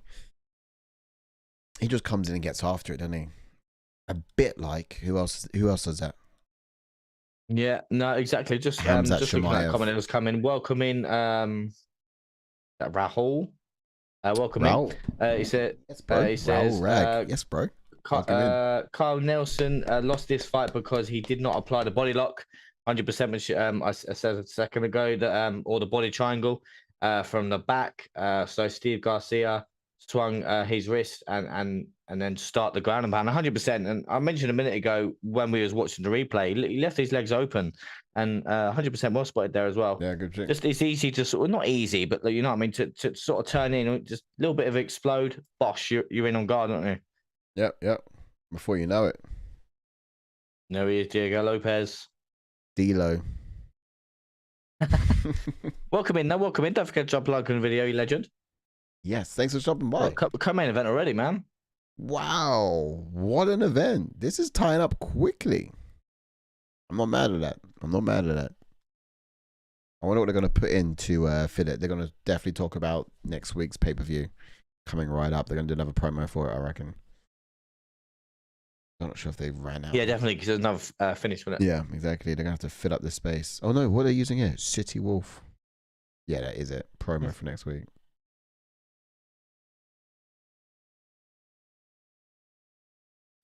John O'Malley. Mate, the guy's a star. An absolute star. He's got that star power.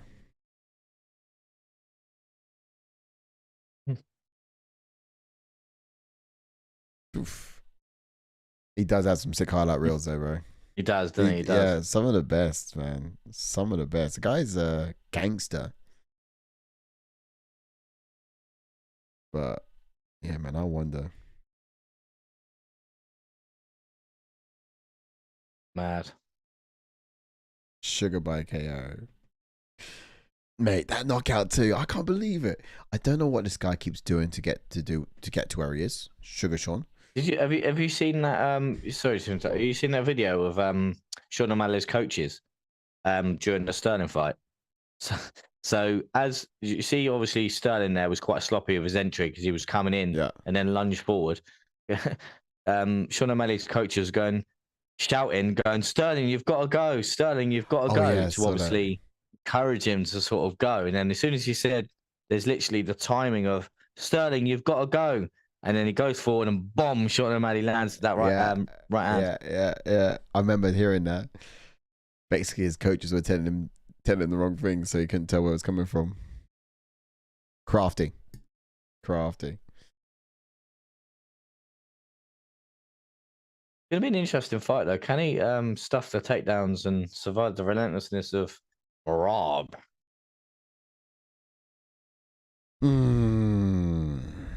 Rob is a machine, though. I don't know how a human being can actually can go that long, or go the way he goes. He must have sex for like 3 weeks. Can you imagine? He's a machine. Once he gets started, like, he just does not stop. Even she was like, "Yeah, can we stop now?" No, I do not stop. It's like, if you want to stop, then you tag team someone else in. Yeah. One man. That's mad. Yeah, man, it's something. It is something. And I think in this fight, who would you say wins it? Like I've been counting out Sean O'Malley from the get-go, man. Just because he's not really fought nobody. Then the Peter Yan fight, I thought Peter Yan won that. Then he fought Sterling. Again, it was a bit of an early stoppage for me because Sterling wasn't officially out. Sterling was defending, moving. Then he rolled over. There was nothing else he could do apart from either roll over to his knees and then work his way back up there. But the ref didn't give him a chance for that. As soon as he rolled over, they waved it off. But he couldn't. He tried to get out of position. He was moving, yeah. And then try to roll over and sort of maybe get a sort of standpoint of a base. But yeah, I don't know because Merab. I've seen Merab fights and he's been caught every single. He even got caught against Cejudo with a left hook, and Cejudo caught him. So if Sean catches him, I think that could be it. But I don't know. Yeah. Well, I would love to see Merab as champion, though. I would say that. Yeah, he's such a decent guy, but also Sean being champion adds a little bit more spice to the division. I think I kind of find it. I kind of find it. The backlash makes me horny, basically. Yeah. And I think Sean O'Malley brings that when he's holding the belt. I just don't see him beating Merab Dvalishvili convincingly. Because Merab will keep coming forward. You have to stop Merab. You can't go decision against Merab. You have to stop him. Yeah, 100%. That's the thing as well. The longer the fight goes, I might just go Sean knockout Merab because if he doesn't, I'm happy, and if he does, I get it right. Yeah. Do you know what I mean? I'm not really invested in this main card though. I'm looking at the main card. Why the first two fights on the main card? No offense. Not entirely sure. Do we not have bigger names on the main card? No. I mean, I would love Garcia to come back in. Garcia, get on that main card now. You know what I mean? I'd rather Garcia on that main card. None of them are his. What weight class is Garcia then? He just fought. Featherweight. Yeah. So you'd have to change the weight class exactly. That was more lightweight and something else on it. Obviously, don't get me wrong. The Brian Ortega versus Diego Lopez. That's a great fight. I love that fight. Good fight. I like both guys as well. So yeah. Agreed. I think that's decent. Yeah, from that point, it really does get quite good. But I wouldn't mind Garcia having a quick turnaround for it. He should. He's done well in this fight. Come back. He didn't really get a scratch on him, did he? No. Nelson got one significant strike in that first round, and he had one significant strike. Oh yeah. So yeah, I think Garcia's gonna be. So it should be anyway. Yo, here comes these girls. Who did you go with this one? You said you went with Andrade, didn't you? I did go Entourage. Should we get into it? Yes, get them up. I am thinking about going to getting a kettle on. Yeah. Should I do that after? Okay, let's do this. Let's do this quick, and then we'll go. Then I'll get a kettle on. Fight number 4. Well, anyway, jumping on to Natália Silva, then she's got a pro record of 17 wins with 5 losses, with 5 KOs and 7 submissions, and she does have 9 first-round finishes. And she has a UFC record of 5 wins and 0 losses. And she made a UFC debut in 2022. She's on an 11-fight win streak as well. Indeed. Now, Silva, Orthodox fighter, Taekwondo background, insanely quick on her feet. And part of that is probably because she's got really small legs. And insanely hot too. I should probably throw that in there, but it's not a fighting style. Although she could probably use that she's a weapon with that alone. Kick heavy fighter who's constantly feinting to draw out the reaction from her opponents. And it overloads the central nervous system as well when she gives them so much to think about with different looks and different feints. Incredible striking IQ and combos. Comfortable with fighting off of her back foot too, which is probably going to be important in this one because we do know Andrade likes to come forwards, and she rarely allows her opponents to close the distance as well or press her against the cage. Her lateral movement is so on point, and her jiu-jitsu is pretty good too. So that nasty armbar, right? She's got that in the locker too. So be advised for that. So I like this girl. I think she's decent. She moves well, and I think that's going to be ever so important when we look at Andrade. Exactly, very important. Let's get into her. Yeah, jumping on just the way I said that. Yeah, let's get into it. Let's get into She's got a pro record of 26 wins with 12. Not without consent. With 12 losses, with 10 KOs and 8 submissions. And she has 11 first-round finishes. And she has a UFC record of 17 wins with 10 losses. And she made a UFC debut back in 2023.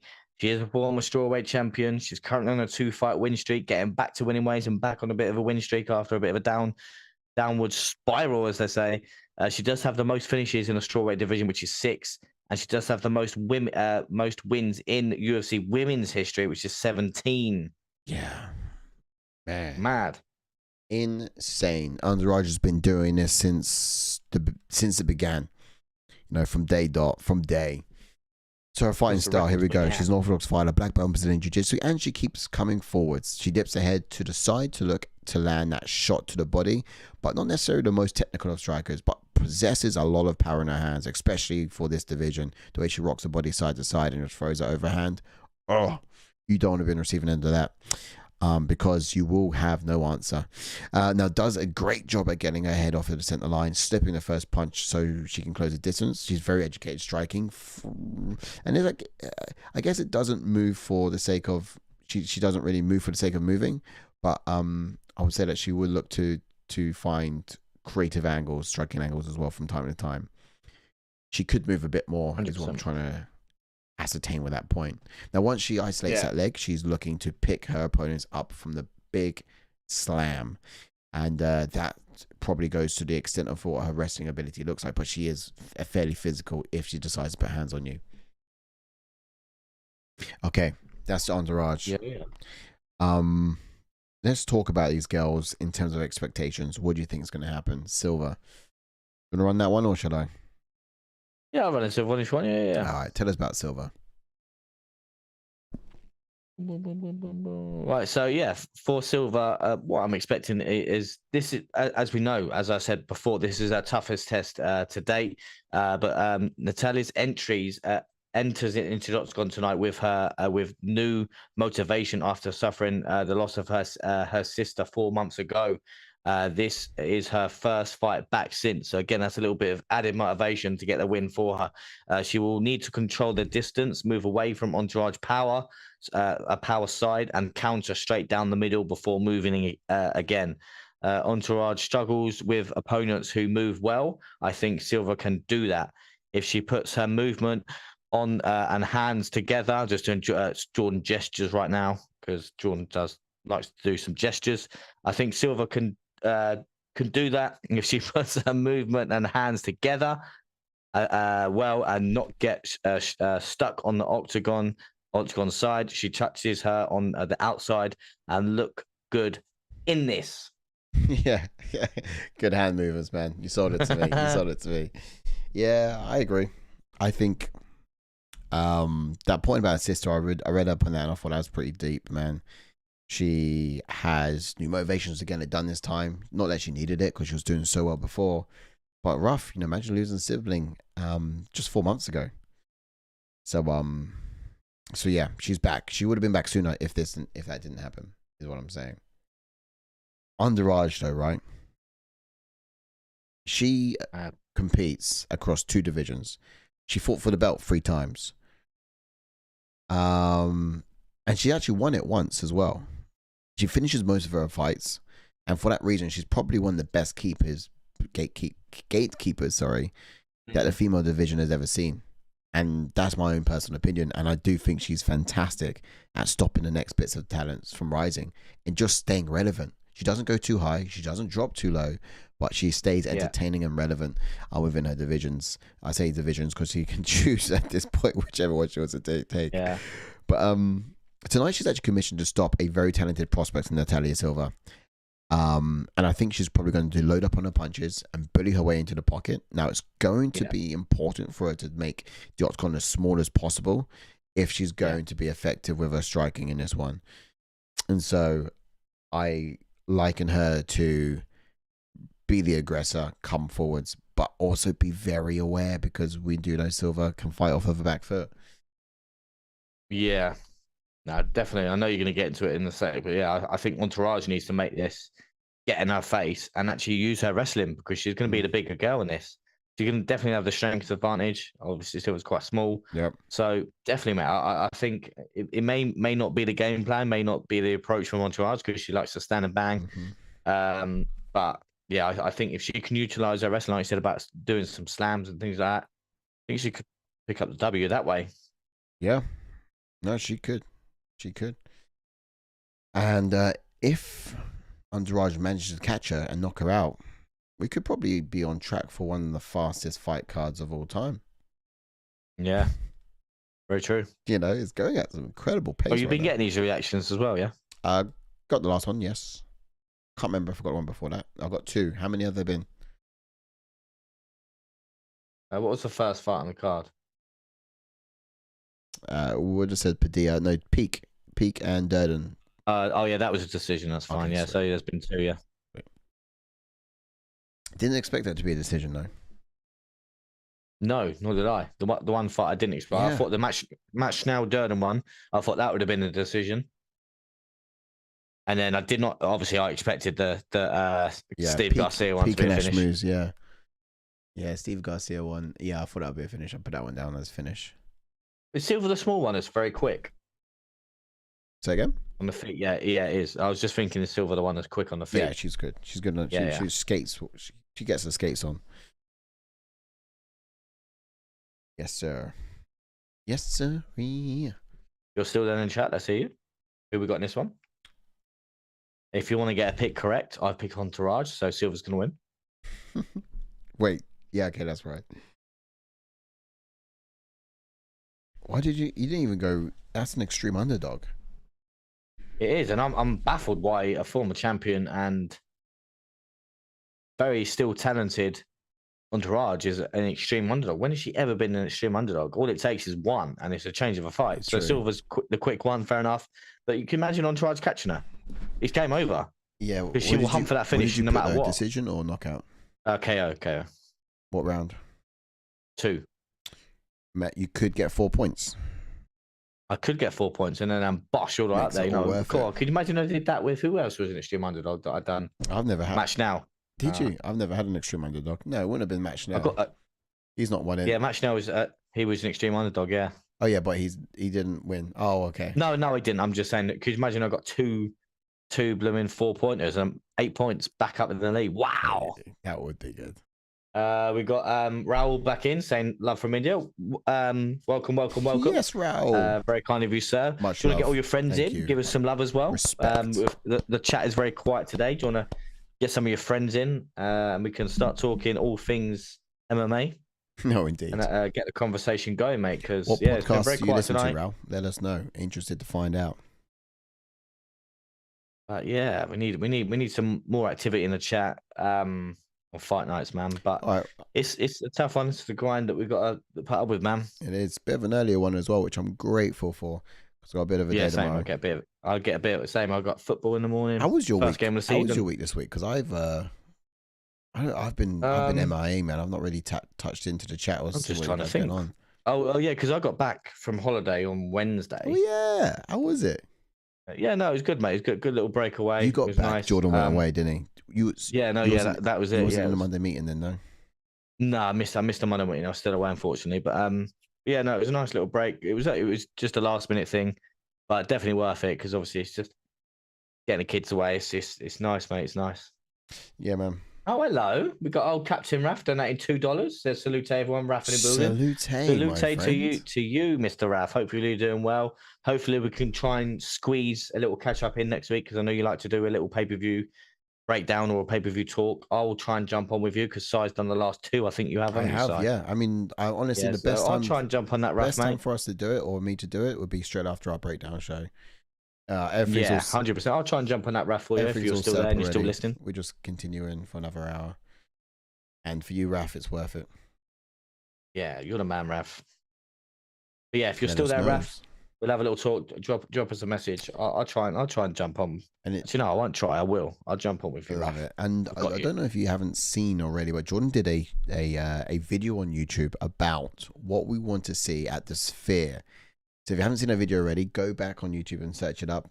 ATF channel. Jordan talks about what we want to see projected on the screens there at the Sphere. And we can find out a little bit about what to expect. Just remembered, actually, we've got a good video coming out next week, haven't we? Go on. Which one? The one we did outside Manchester. Oh yes, we do. We do. Yeah. Yeah, because obviously it's going to be brought up in the Monday meeting, but yeah. Obviously I don't know who's going to do that one, you or JK, but yeah. Is Andrade good things? Is Andrade's corner all females? I think, and I did see a geezer. He did. Not sure where though. Raul says Jéssica Andrade will win this fight by KO because she is a very powerful KO artist of this women's division. Okay. I've gone for KO as well. What's your timer, Ash? Raul. Oh, I'm not even in yet. Can you tell me when? Are you in? No, not yet. Can you tell me when you're in? I'll time it to you. I will do, sir. I mean, sweet. Timer's done. Oh, Silver's so quick. Give me your time. What's your time? 54, 53, 52, 51, nice. 50, 49, 48, 47. Raul, you're the man. Yes. Yeah, because Silver just got. Okay, I thought Silver is a bit smaller than this. Andrade is tiny. Yeah. Yeah, Andrade is. Okay, maybe Andrade won't have the strength advantage. Maybe I was just talking waffle. Bare waffle cake. Ooh. Oh, head clash. I was looking at that. Silver's needs to get her skates on. She cannot find herself octagon side, and so far, Andrade is tiny. Is it? What division is it? Oh, it's flyweight. Strawweight. It's flyweight. Oh, right. Okay, that's why. She is tiny, actually. You're absolutely right. That's why. But she's still got the knockout power, I trust. Oh yeah, she still will, but I'm scared now. Silver does need to get her skates on. Because she's nice 1-2. Nice 1-2. Just get your back off octagon side. Yeah, this is where she needs to be. I know she can fight off her back foot, but this is where Andrade wants her. Oh, good round. Yeah, exactly. Andrade. I'm glad Andrade is not just charging in there throwing, because she'd done that against Yan Janan. And Hill. And just got caught. Yeah, no, you're right. And Yan Janan it was. Yeah, I remember that. But she's charging in, but not throwing. I'm glad she's kind of not charging in and throwing, because she will get caught. Silver will catch her. Yeah. But with Andrade, it just takes one. I think Silver's doing a lot of work. But look at all this false movement from Silver. Very good. Very good. Ooh, very good pressure from Andrade. Isn't throwing much, but this is good pressure. I know Silver's got a good cardio, but Andrade is just fighting off your back foot. It's going to tire you out, man. True, but Andrade is just moments away. Like, she's fractions away from a kick. From landing, yeah. From landing, absolutely. That's what I'm hoping for, Mr. Brown. Yeah, mate. Ooh, oh my God, big swing and a miss. Where are you firing that cannon from? Don't know, but it wasn't far off. Just been a matter of time. I want to see teep kicks from Silver. Why is it all hands? Yeah. You got other tools. Front kick down the middle, mate, in the face. Yeah, come on. Use your other tools. Probably land as well. Look at fainting. Big feints. They signed a contract to say hands only or something? Like, what's going on? Let's get some leg kicks. There it is. Raul says, in the early first round, both female fighters perform their quickest. Indeed. So, to be fair, I think Silva will still be quite quick for all 3 rounds. I forgot this is 3 rounds. Yeah. Don't know why I thought it was 5. No, you're right. I think Raul is correct. I think it is quite obvious to state as well, but they'll be freshest. They are at their freshest in the first round, so they actually are the quickest too. But they need to pace themselves, and I think who's pacing themselves the most this is why I think Andrade isn't charging in with punches. She's charging in with the pressure, which is good. I'll keep repeating myself, but I'm so glad she's not charging in with them hands. Oh, that was a good jab. From Silva. Stiff jab. Yeah. Oh. There you go. All it takes is one. She connected. Yes, there's that kick. Thank you. I've been asking for that. That's the kick. That's what we need to see more of. Needed that break. She did need it. Now she realizes that kicks are good. Please, let's get some more of them in the arsenal. That tight kick probably saved her, to be honest. Yeah, no, 100%. Because Andrade would have been guns blazing. Yeah. And look at Andrade's face. Like, she's licking her lips. She's literally just headhunting. Yeah. Literally. She's waiting for one. Literally just headhunting. Someone's already told her, you can't just go in there looking to knock chicks out and that be on the game plan. And Andrade said, watch me. Do you know what I mean? Yeah. Oh, good left. Yeah. Oh. Silva needs to get her head up. Hands up. But this is the thing. I think she knows she can't strike for strike against Silva. She knows that. Yeah. I think we all know that. So the best thing she can do is do what she's doing now. On the front foot, be patient, wait to counter, land bombs. Yeah, look, Silva's putting herself against the cage. And I think it's a perfect game plan. Silva's putting herself on the cage as well. It's so... Here we go. Good rotation. Center octagon. Come on. Well, watch this. Look who puts herself back. Silva does. Do you know what I mean? Yeah. It's annoying. She needs to skate, center octagon, hold your ground.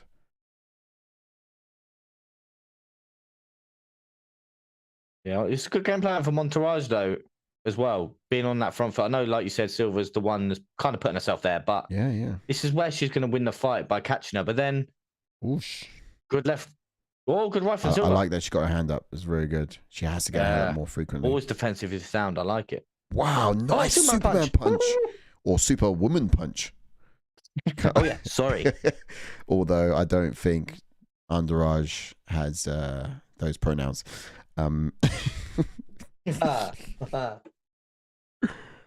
She doesn't. I love the way Ralph, are you still there? I said I'll jump on your podcast. You have to leave. Please come back. What, did not say anything in response?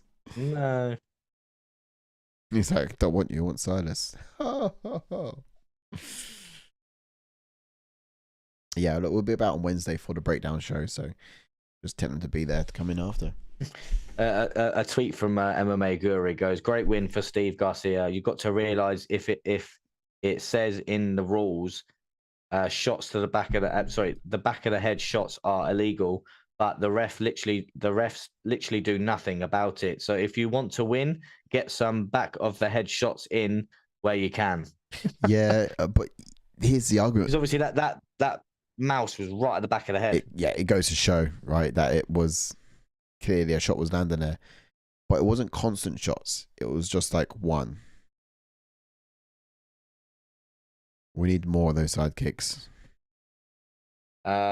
Rao says Silva has powerful kicks and Andrade has powerful punches. The thing is, Silva doesn't have enough kicks. Here we go. We've seen her throw a couple now, which is great. But in the first round, she barely threw any, and she needs to use that tool. Yeah, she can use obviously leg calf kicks as well, because it will stop the forward pressure of Andrade maybe, and also where does the power come from as well? The base of Andrade. So if you leg kick that, take the base away. Oh, that was nice and Silva. Not bad. Andrade is just constantly looking for. Whoosh. She's just. I wouldn't do those spinning kicks though. Spinning kicks can land her in a bad position for Andrade to.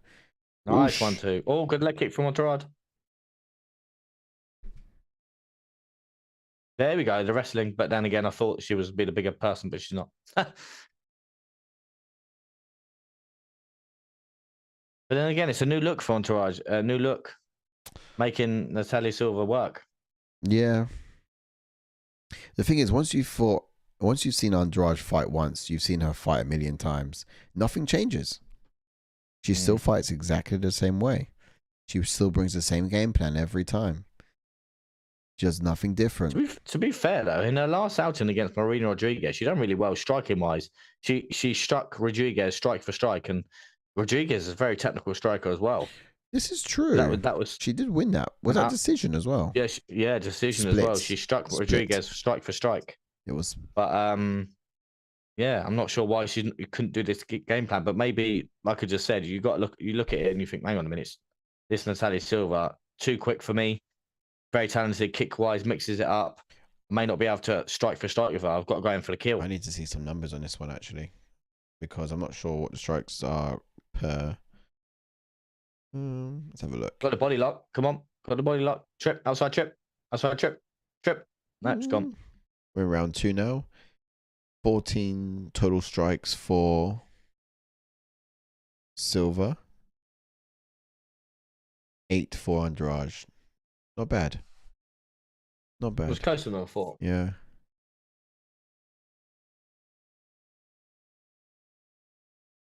Let's do fight total. Looking at the total strikes for the fight. Sub attempts. None.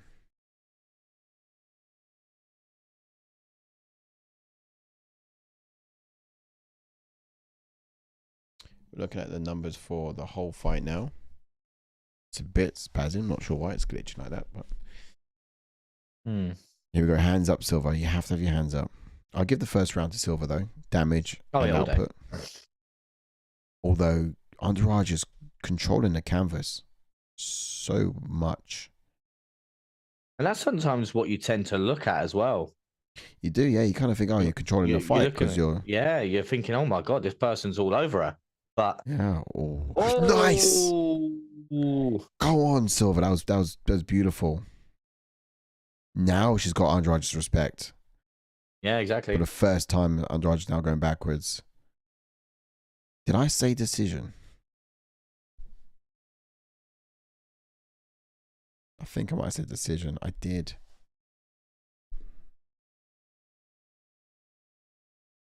Andrade has just got Silva's run so much as well. Sorry, yeah, so I mean Silva, she's got output. So much there. She's getting around the outside. This is good. This is great. Oh, Andrade's looking for that same punch combination to land. Arms are up, defense. Oh, that jab is nice. All right, so you're in Andrade's corner. You're coming into the third round. If you make it that far, what do you need to tell her on her stall to get her into? To be fair, she's not doing nothing wrong. I think like I said, game plan wise, I wouldn't have told Andrade to go in there and strike for strike with Silva because you're going to lose. I'd say what she's doing. No. Say what she's doing now is perfect. Put the pressure on, wait for her to strike and counter, and there's nothing more you can kind of say to someone like Andrade really. Oosh. Doing what she's doing. Wow. Oh, fucking to the jaw. Nice. I think she's just got to be a little bit more patient and time a counter better, and work the body as well. Oh, nice. Here's what I would say. I would say extended combinations. You're always 1, 2, 3, but we're gonna need 4, 5, 6, and then really sit down on 8, 9, 10. You know what I mean? That's a good round for Silva.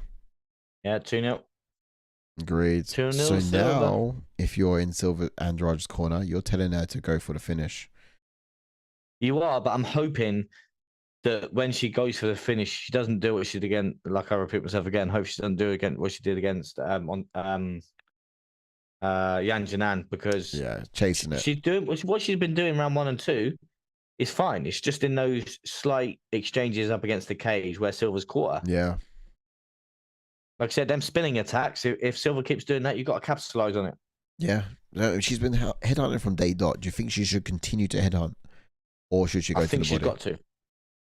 She could, work the body as well. Yeah, work the body. But at this point, at this stage now in the fight, is it worth working the body?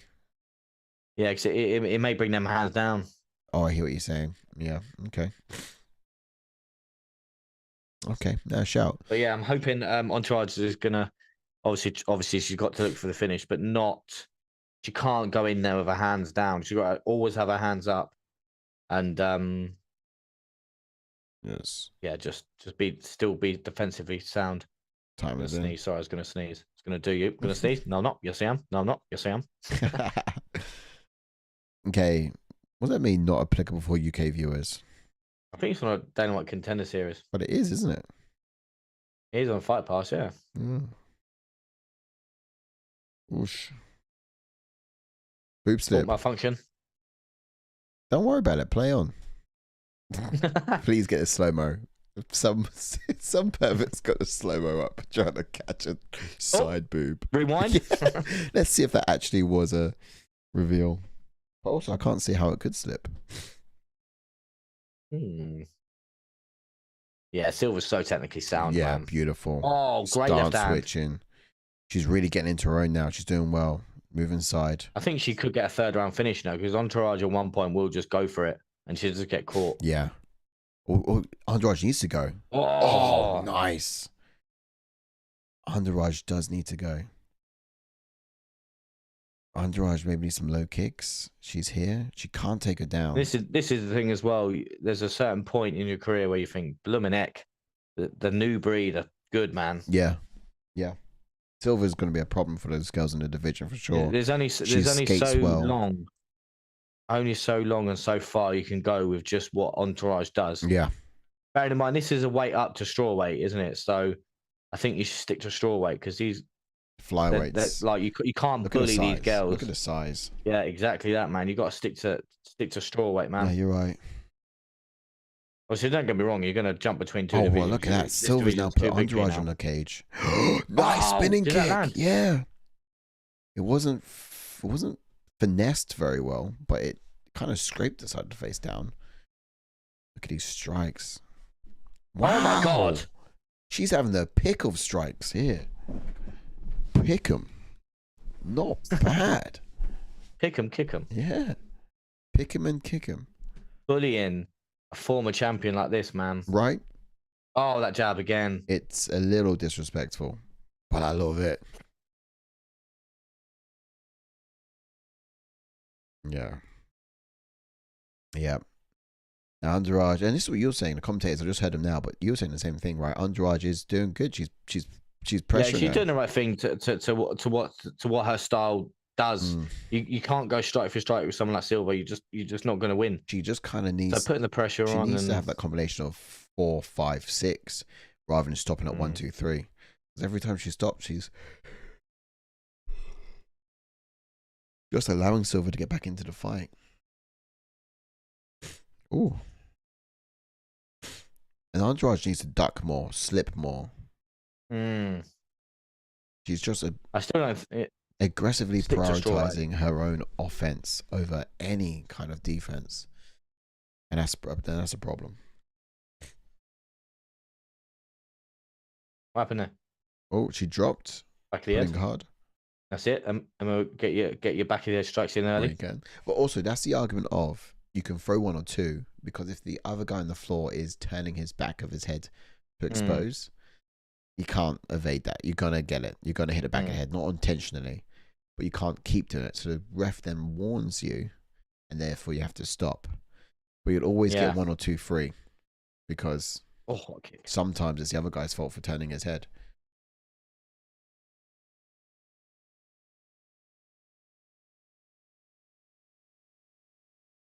Almost wish this fight was 5 rounds because Andrade would have 2 more rounds of coming forward. Yeah.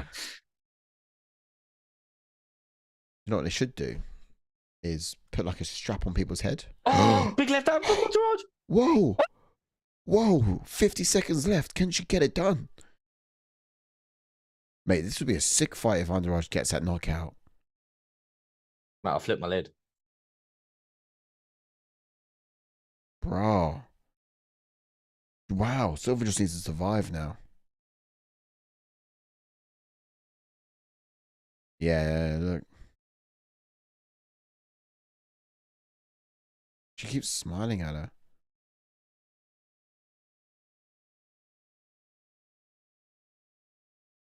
Andrade can eat anything. She's tired as well, man.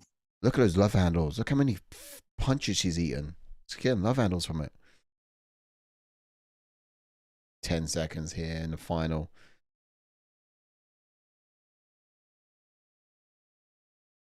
Yeah, she's tired. Andrade's tired. Yeah.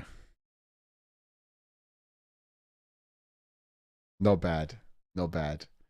Yeah, stick to strawweight. I think I'm not sure why she kept on jumping between both, but yeah. Ash, quick question.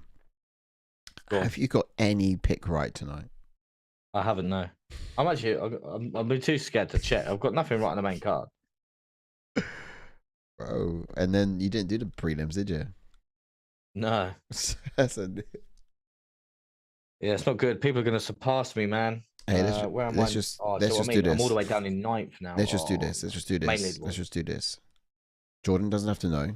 We just say, you woke up too late. You didn't have time to do your picks. Mate, I'm on 1 point. That's sick. 1 point. Who did you get right? A prelim, I think. You managed to get 1 prelim in. Oh, it was that Padilla. Padilla. Yeah, that's it. Padilla. That's the one. Yeah. That's the one I got wrong actually. Really? Yeah, I should have. I did the breakdown on that as well. I think I was thinking about doing Padilla, but when I came around to picking, I couldn't remember who I liked after breaking it down, so I just picked one. Yeah.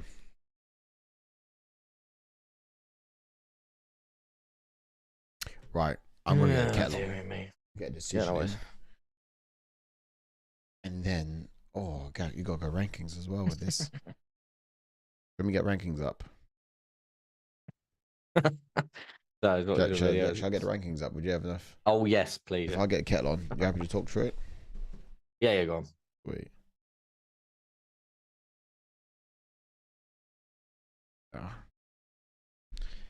Just remembered I need to.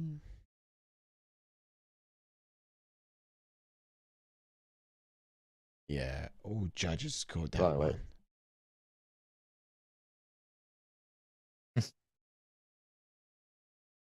The Natália Silva, you got him up? Yeah, not yet.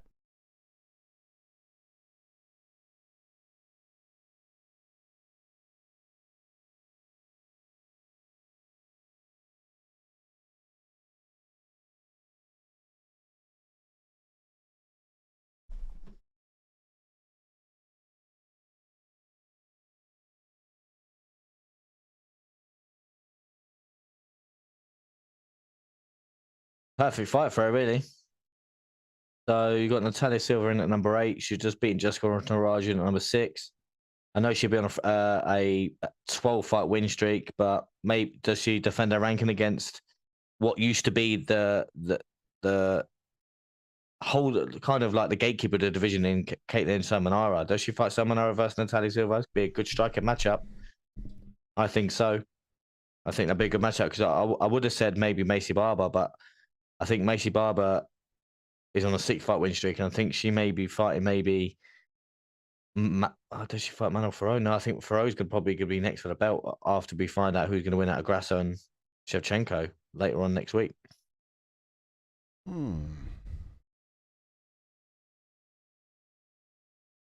Yeah, I think Samanara versus Silva. Silva's obviously like upset on the feet, going to be quicker. Samanara's got that experience, isn't she, as well? So can she take? That's gonna be that'll be a great striker matchup, you know. Thoughts on that one? Nice. I think I just haven't listened to this from Natália Silva, who was, you know, once again talking about her faith, which is good and strong. But she talked about her sister as well. I think she might have lost her sister to drugs. Oh wow! She was just saying about, you know, anyone who's got drug problems, please. You know, I wonder if that's probably what the narrative is. I need to get read up on that. Damn. Sorry. About the pick and what goes next for her. Yeah. Caitlin Samanara, I did say for Silva. Yeah, let's have that.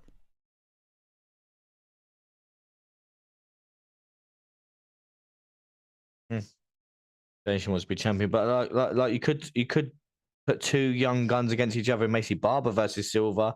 But do you do that? Do you obviously both on massive win streaks? Obviously, Silva on an 11-fight win streak, Barber on a 6-fight win streak. Do you kind of stop the rise of one of them and put them together this early, or does Barber go on a little run herself because she's in at number 4, and then you do Caitlin Samanara versus Silva? I think Caitlin Samanara would be a good matchup, man. As for Entourage, stick to strawweight. Reckon so? Yeah, where's she ranked in strawweight? She's ranked number 4 in strawweight. And obviously she beat Rodriguez at strawweight. That's why. That's what I'm saying. Yeah, she beat Rodriguez at strawweight. So that's why it was. I don't know, man. It's mad. Who could she fight at strawweight? She could fight Farici maybe, or Lupi Godinez. For flyweight, yeah. Sue Rose against Silva. And Menunez. Rose is fighting Aaron Blanchfield soon. Yeah, but after that, that'd be cool. And for the thing about Andrade, she's for everyone. Yeah, she's still 4 at strawweight. She should stick around at strawweight. Lemos and her was a good fight at strawweight. She had Yan Janan already. She just Farici. Yeah, that's what I was thinking. Herb and Baby Shark. Let that one unfold. Just go back to gatekeeping in strawweight because she's a great gatekeeper. Yeah, she's just. I think she's fought the top of even the strawweights, like you said, because obviously she lost to Yan Janan. But again, I think the pressure she had there against Silva was the pressure that she should have had against Yan Janan, because the pressure was too different. The pressure against Silva was the defensively sound one. The one against Yan Janan, her hands were down, and they weren't coming up, and she was throwing strikes whilst kind of stretching, trying to lunge in from a distance, and all Yan Janan did was time one. So, and then obviously you get to the champion in Wei Li, and obviously she's just on another planet to everyone else in the division, if you know what I mean. So it's just one of them. Like you said, do you get back to gatekeeping in strawweight, or do you want to give it one last run at strawweight? Because it's not like she's at the bottom end of the division in either division. But I think she sticks to strawweight. Take someone on, like you said, a Farici down there at 11. Yep. And then see if you are still the best of the best in strawweight. If you lose to someone like Trevor, then it's just a new breed coming in, isn't it? Yeah, true. It's always that way. Someone can be so good for so long, and then you get a new evolution of fighters that come through. Obviously, like look at Silva striking. Her striking was just on point, man. Yeah, 1,000,000%. Her striking was on point, throwing spinning kicks whilst backing up against the cage. Who throws the spinning kicks whilst backing up against the cage? You miss one of them, someone's going to time a takedown, or someone could catch you. But because you're so technically good on the feet, it works. And obviously, we saw her takedown defense was on point. She even tried to give it a little hip toss against Entourage. So again, yeah, it's just sometimes the new breed when they're coming in, it's impressive. Mad. I agree, man. I fully enjoyed that performance as well from Silva. She did fantastic, sterling effort. I commend her. Just ready, everyone. Gilbert Burns is about to win this fight because I put Brady. Oh, I don't mind if Burns wins, to be honest. I'm gonna go for I love Burns to get it done. I do think that Brady could probably do it, but I would love Burns to get it done. Kind of went my heart on this one rather than my head. All right, I'll be right back. I'm gonna get a cup of tea on because I'm in need. Oh, worries. You get some chats up. Yeah, let's see you chat. Let's see you. I see you if you're in the chats. Let's get up. Last fight of the night. And obviously next week we've got the pay-per-view. Oh, let's see your thoughts on that. A little look. Yeah, if you're still with us, let us know. Have a little look.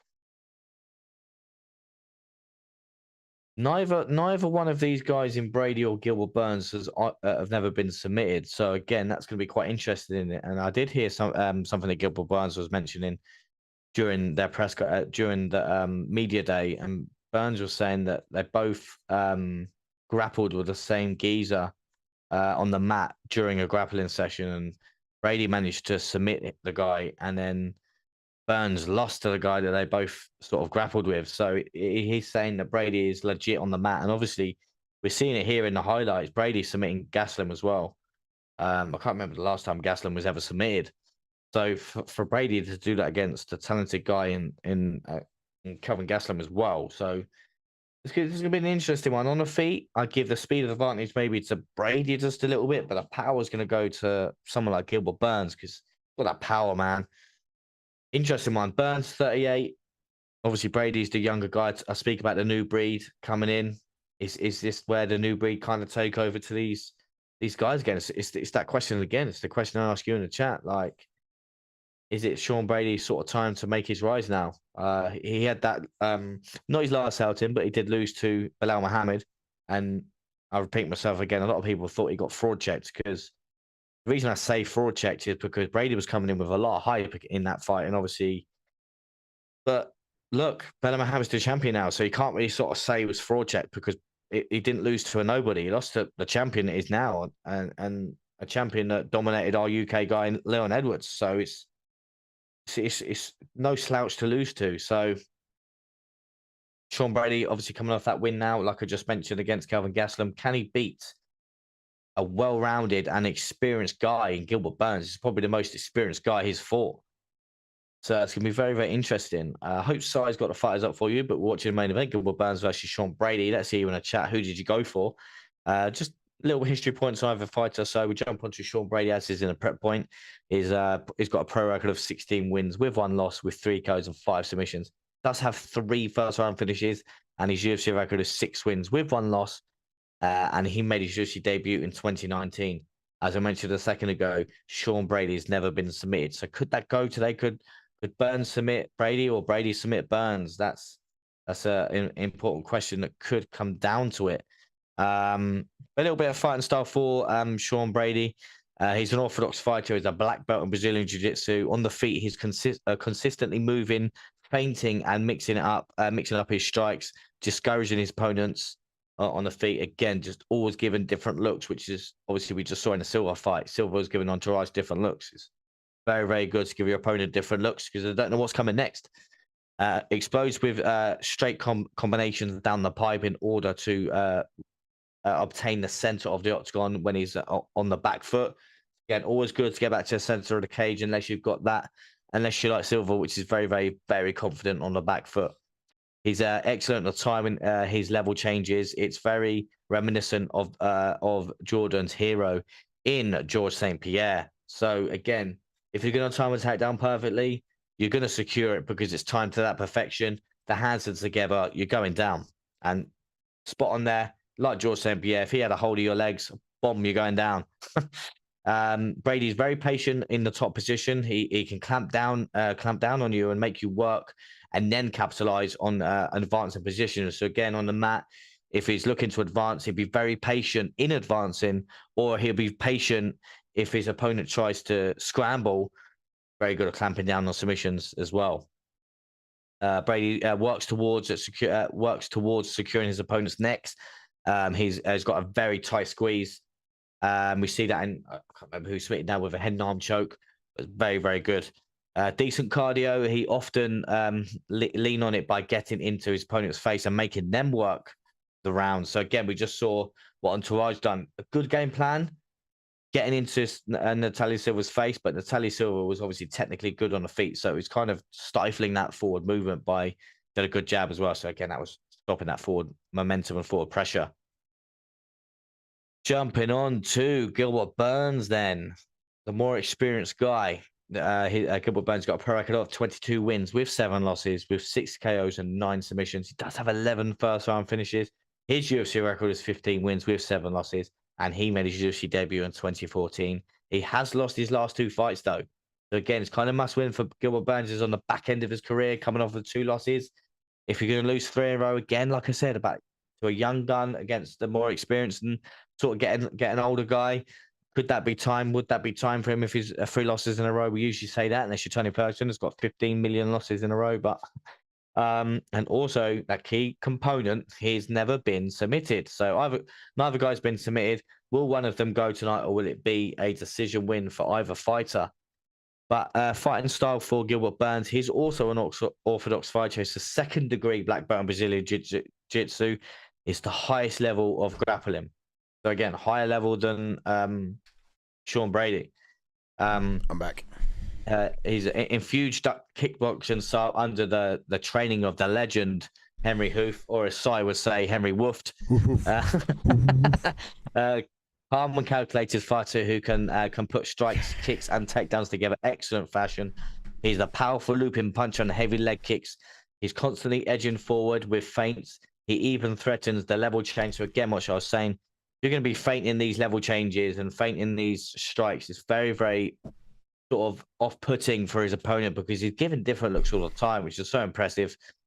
He's very confident off of his back, also capable of wrestling bigger guys. Tribute to his strong grappling accolades. As of late, he's exhibited a real mix of movements on the feet. You'll rarely see him enter into range in the same ways. Like I said, different looks. I know I froze, but yeah, just different looks. So it's really good. Let me take it from here. Yes, please. Yeah, I've done both fighter styles. Okay. Ooh. So let me get into some expectations. You guys are about to go on the journey. So I watched these fights earlier this week, and now as who we got here in the prep point. Burns in the prep point. Oh look, Bilal Muhammad's piping up. I think Burns hits harder, but Brady is stronger. That says Burns. It says Bilal Muhammad anyway. But to get some expectations on the Brady side, Brady only lost came from the division champ. Of course, that's Bilal Muhammad, who just chimed in there on Twitter, as we saw side of your screens. And it's acceptable defeat in hindsight, but it does breed confidence for someone like Brady as well. He even said that he thinks he's going to make this one look easy. This scrap against Burns could look easy if he's able to conduct it right and he's to invest a bit more in his hands. But look, finding his angles is what I think he's going to do. Take the fight to Burns and just shoot for those takedowns as well.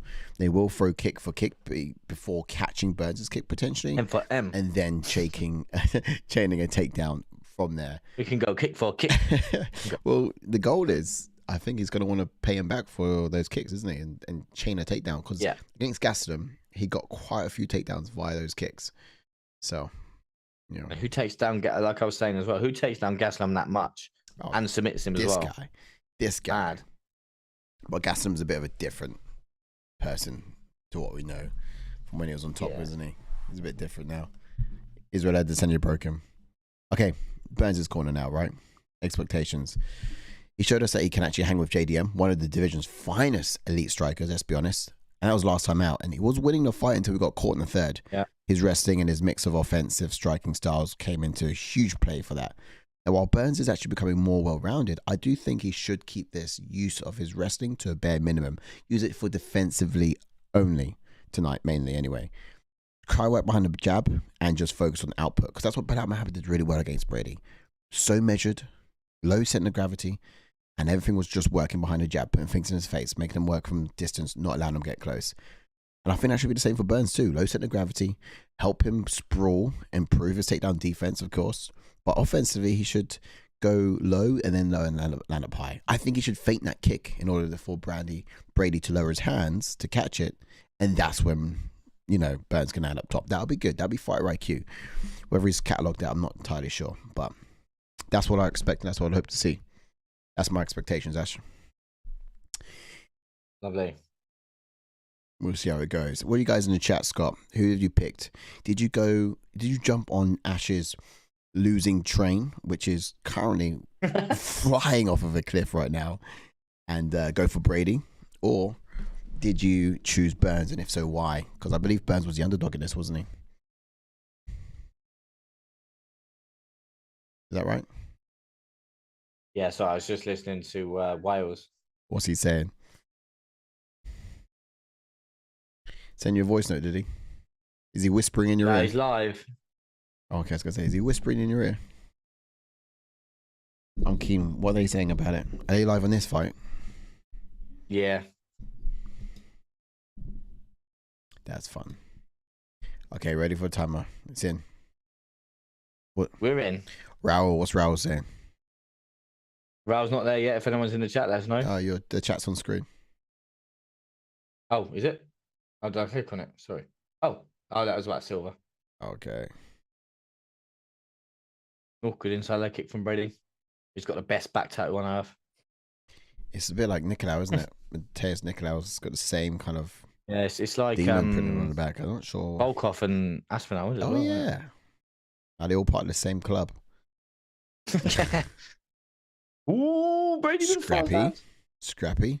Do you reckon the ground ability is going to cancel itself out? I do think this is a brilliant matchup, though, don't you? It is, because neither guy has been submitted, and I was mentioning earlier, which I saw, both guys have grappled. Do you know when they do them grappling tournaments? They've both grappled the same guy. Brady submitted the guy, and the other guy submitted Burns. Whoa. So that's mad. Good. So Brady, Good observation. and bearing in mind, Gilbert Burns has a higher level black belt than Brady. But yeah, if they get close and Gilbert lands, then I agree. I agree with Padilla Muhammad. Unfortunately, I think Brady is going to be the quicker one, but Burns will have more power. Okay. That was timed to perfection, that double leg. Not bad. Yeah, Burns has great entries, but I don't think he should be using it offensively. I think if anyone's going to use their wrestling, I think it would be Gilbert Burns. Yeah, I do. Yeah, because I just think he's going to be that confident to do it. Mm-hmm. I think Brady gets more results via his wrestling, though. That could be true, though. Yes, very right. I don't know, but Gilbert Burns always looks for a finish when he takes his guys down. True, but I think that's very much Brady. This is why this fight's so back and forth, and we could be back and forth, and it's all night while the fight's going on, mate. Oh, nice combination. Very good. Oh, he's gonna go for a trip, and he get Burns down.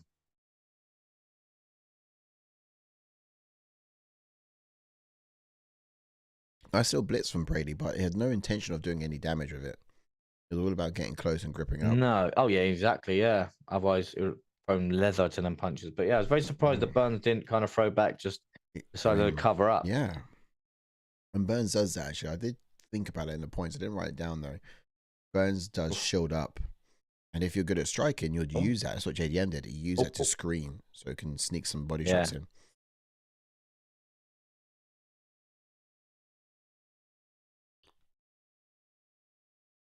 Tea was needed. Needed a cup of tea. It's such an interesting matchup, man.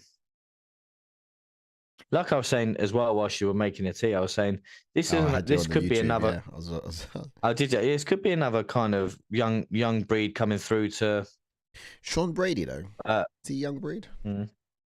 Well, I say yeah, that's true. He's young breed. I think he's 31, and I think he's 38. Yeah, but in terms of him, of how he's been, how new he is to UFC, is he still considered new? Yeah, I would have thought so. He's fought a lot of nobodies, but he's fought a lot.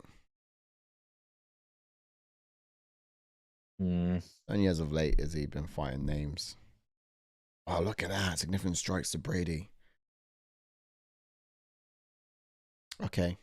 I might get this one wrong. Well, if Brady keeps doing that and Burns keeps shelling up, then yes. Yeah, because all it takes is the sneaky uppercut to go through the guard. Boom.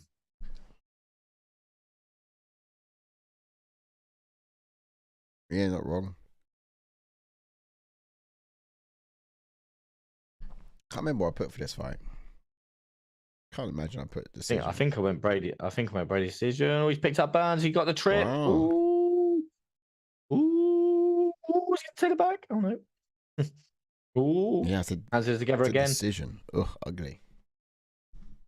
He's got the hands together. Is he going to go drive for a takedown or go for an outside trip? Going for the trip. Here he goes. Going for the outside trip. Nope. Listen, like, we go back and forth with this as well because, like, I don't see why fighters don't foot stomp. I couldn't think of anything worse of a heel stomping on my toe. Honestly, it's like stepping on a Lego piece, but in reverse. I just don't. Yeah. I just don't get why fighters don't do that more often. I'd love a foot stomp. John Jones used to always do it as well. I mean, you'll love it. No, 2 foot stomp. Oh, yeah.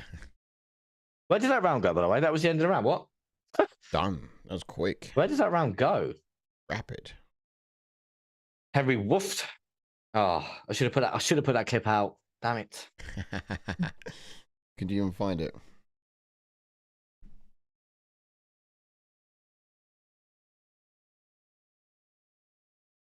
Henry woofed.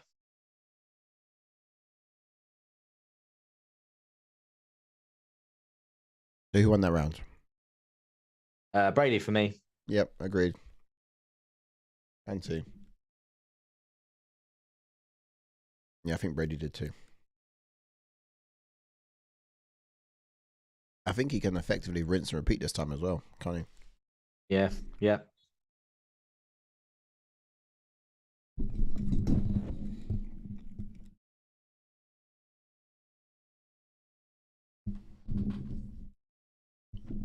Okay.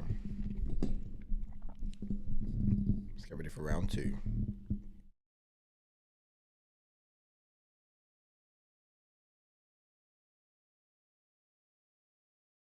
Oh, about time.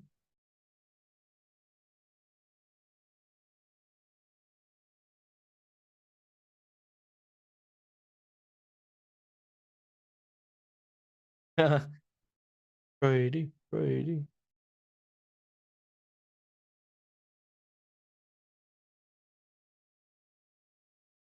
wobbly.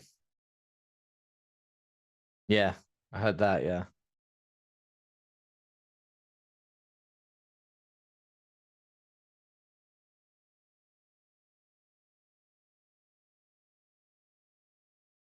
Oh, wow. Oh.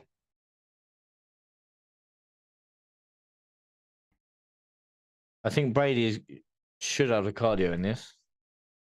Yeah, but also Burns' cardio is pretty reliable too, isn't it? It is, to be fair, yeah.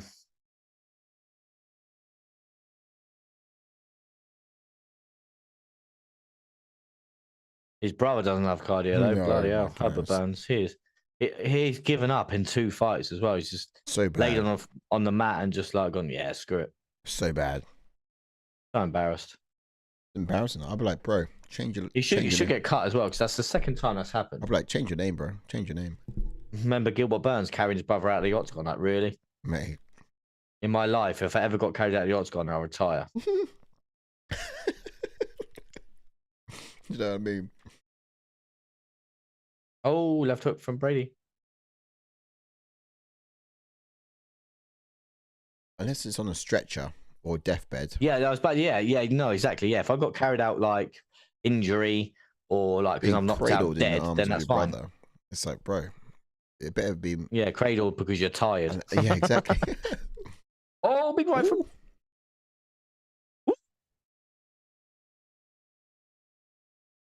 Well, maybe we could have a finish.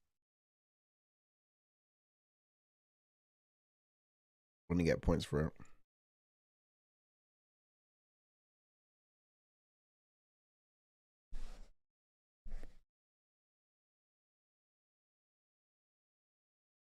Oh, elbow from Burns.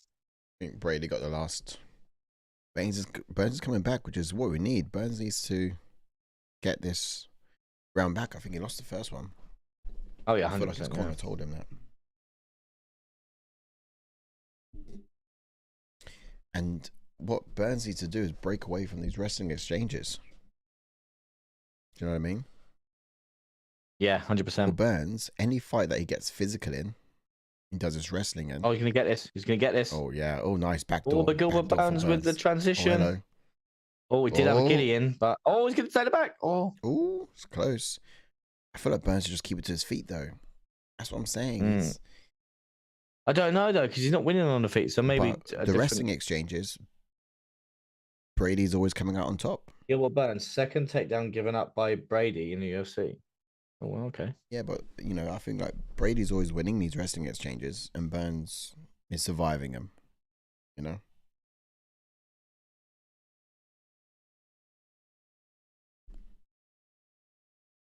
I think he's losing the stand-up battle as well. Yeah, he just doesn't have the output. Don't get me wrong, he could catch him like he did a minute ago because he's got the power. Look at that. They're all striking kick.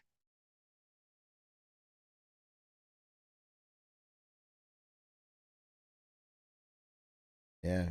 Now, just there on the commentary, they said that Brady does have more offense than Burns, which is why Burns has to turn it up. But he's got leg kicks and different tools. But Burns is just not letting it go. That's the problem. Yeah. And that's why I should have gone with Brady, I think. Burns waits too much. But Brady's hitting him with strikes. I think with Burns, like with the Entourage fight, I think all it takes is one. Yeah, he kind of commits a bit more to his punching. But look, Brady's got a flow now. He has. That's true. He's in the groove, isn't he? He really is. Throwing some hands. He's moving. He's grooving. See the uppercut. See him going for the uppercut because he shelled up. Nice uppercut, yeah. That's what JDM used to break the guard of Burns as well. Or even go to the body.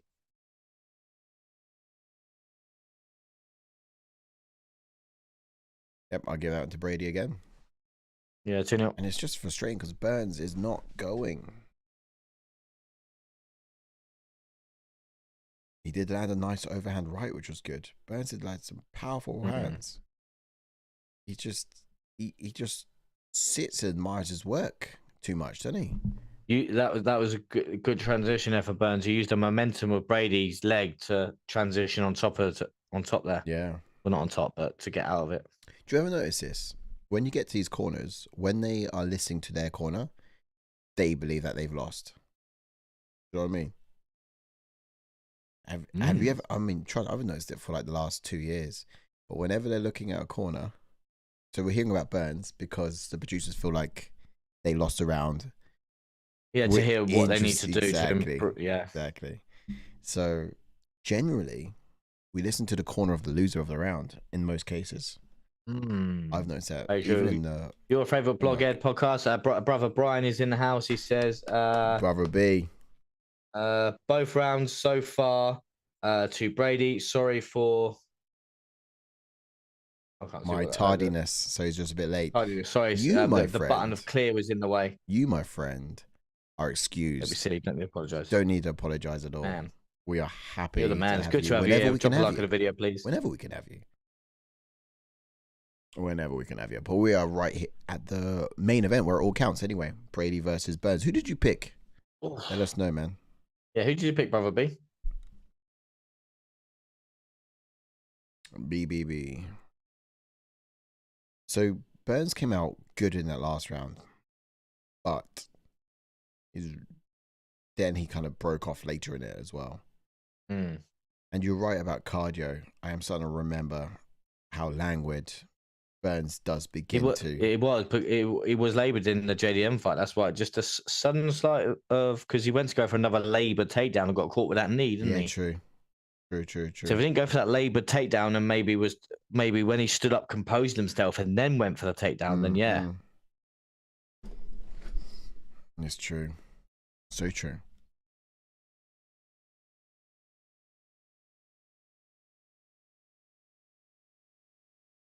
It shows you how good Brady can be when he puts it together.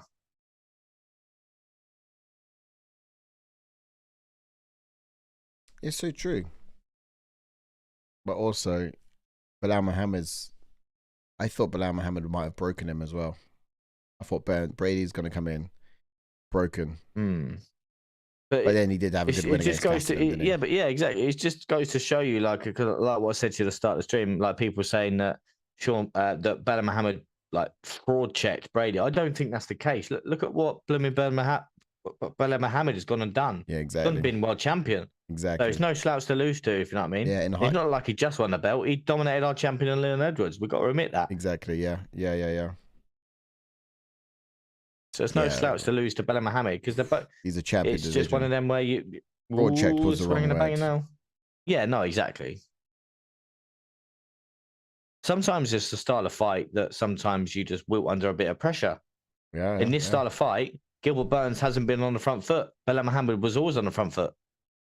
True.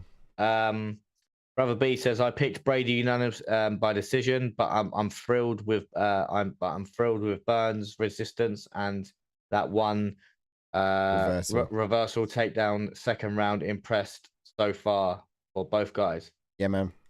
I agree. Yeah, I am back and forth in it. Really hoping Burns gets it done, but I don't see his takedowns leading anywhere.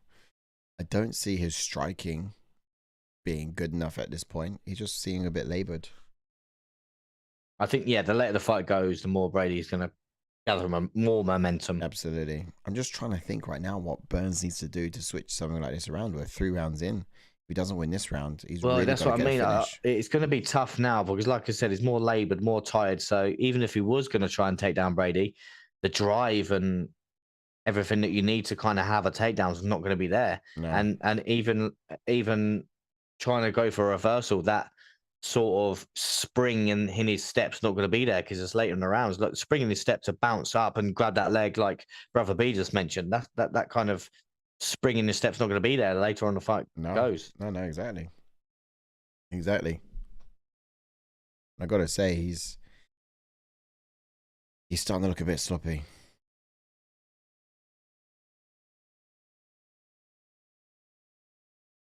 Oh, nice elbow. Very good from Burns.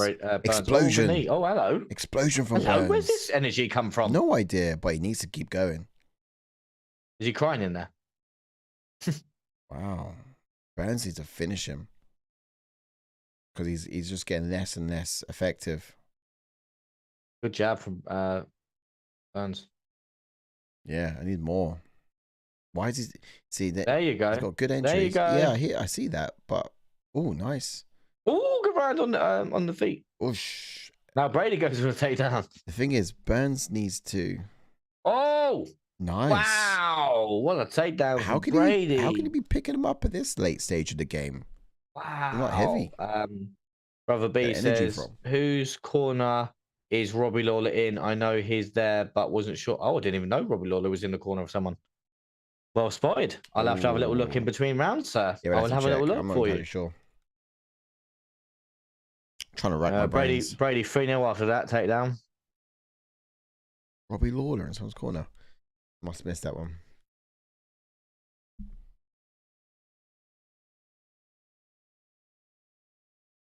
I don't see him in Burns. He must be in Brady.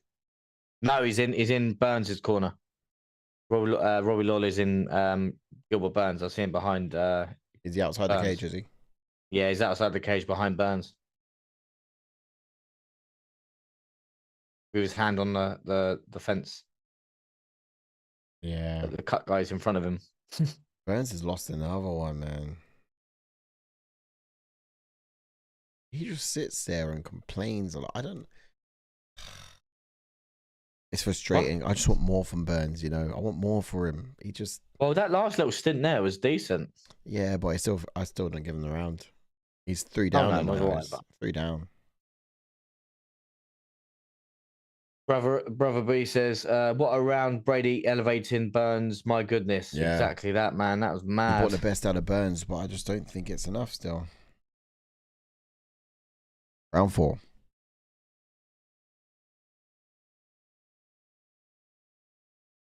Timer's in. Yeah, Burns looks tired, man. It does. So labored.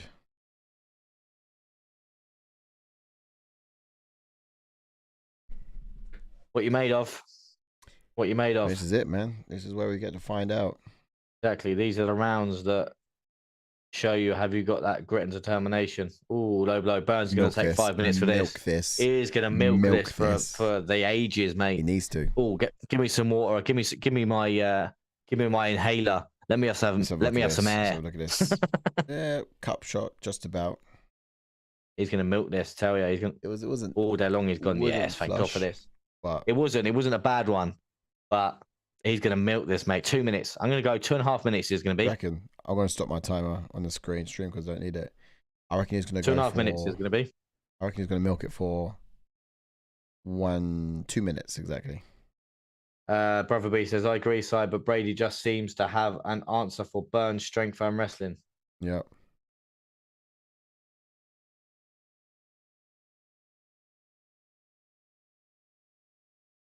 Yeah, good point, Brother B. But I've just set the timer in place. I feel like it's going to time. See, even Bizbin's saying exactly what we just said. Is he guessing what time? No, he wasn't guessing, but he was saying he's probably going to take more time. Oh, he's done that on purpose now, look. What? He's need him in the balls. No way. He knows what he's done. Brady, Brother B says Brady continues to have the accuracy and precision. Does indeed. Well, that one was the worst one. That one was bad. That was a tap. Didn't even look like it landed. That was a bad one, mate. That was a really bad one. Seriously, mate. For when we do the spinning wheel, we are cupping you. All right? You get that cup on, mate, and we're going to welly you. It didn't even look that bad. All right. So we're going to put a cup on and we'll skim you, see if it hurts. But it digs into the groins, though, doesn't it? The cup digs in, so a little tap digs in, doesn't it? Do you have the Uno overlays there? We've lost the timer on this one. Oh, no, I don't know. Okay, no worries then. It'll have to be timer out. We'll tell you guys about the timer when it comes in, but... Burns has just had a 2 minute rest. He's absolutely fresh. This is good. Fresh as a daisy now. This could be what you need. Get a knockout. He's fresh as a daisy now. Let's go. All right. 1 minute, 27, 26, 25, 24, 23, 22, 21, 20. Let's say 1 minute. Timer's on 4 minutes and 16 seconds. 15, 14. It's 4 minutes and 12 seconds. Okay, we're in. Brother B says, I'm so sick of the crotch shots. Yeah, man. Kind of makes you cringe a little bit, but, you know, part of the game, sadly. Now that Burns is rested, he has to go. It's time to go. Yeah. Might go live tomorrow, actually, on Fortnite or something, I think. Oh, yeah. I've packed my PlayStation away, man. I've not had it out in months. Have you not? No, why's that? I've just been busy with time for it. Yeah, I've been busy with a lot of stuff, but I can't wait to pop it open soon enough. Yeah, one of these days I'm just gonna get it out. We could play zombies. We could play Black Ops Zombies. Oh yeah, you got Black Ops. Oh yeah. I haven't got it yet, but we could play because Zombies is on there. So is it a new Black Ops or? Yeah. What was the game that we bought you that everyone got real moany about? Oh yeah, they were moaned about that, didn't they? Yeah. I can't remember. It was a COD though, wasn't it? It was, yeah. I think it might have been Modern Warfare or something. Ooh. Bit gutted because everyone's like moaning about it, but we should have all been playing together. Is that why you bought it? Because I weren't playing? Yeah, you was the only one who couldn't play with us all, so we bought it for you so you could play with us all. But people decided to moan instead of actually just playing together.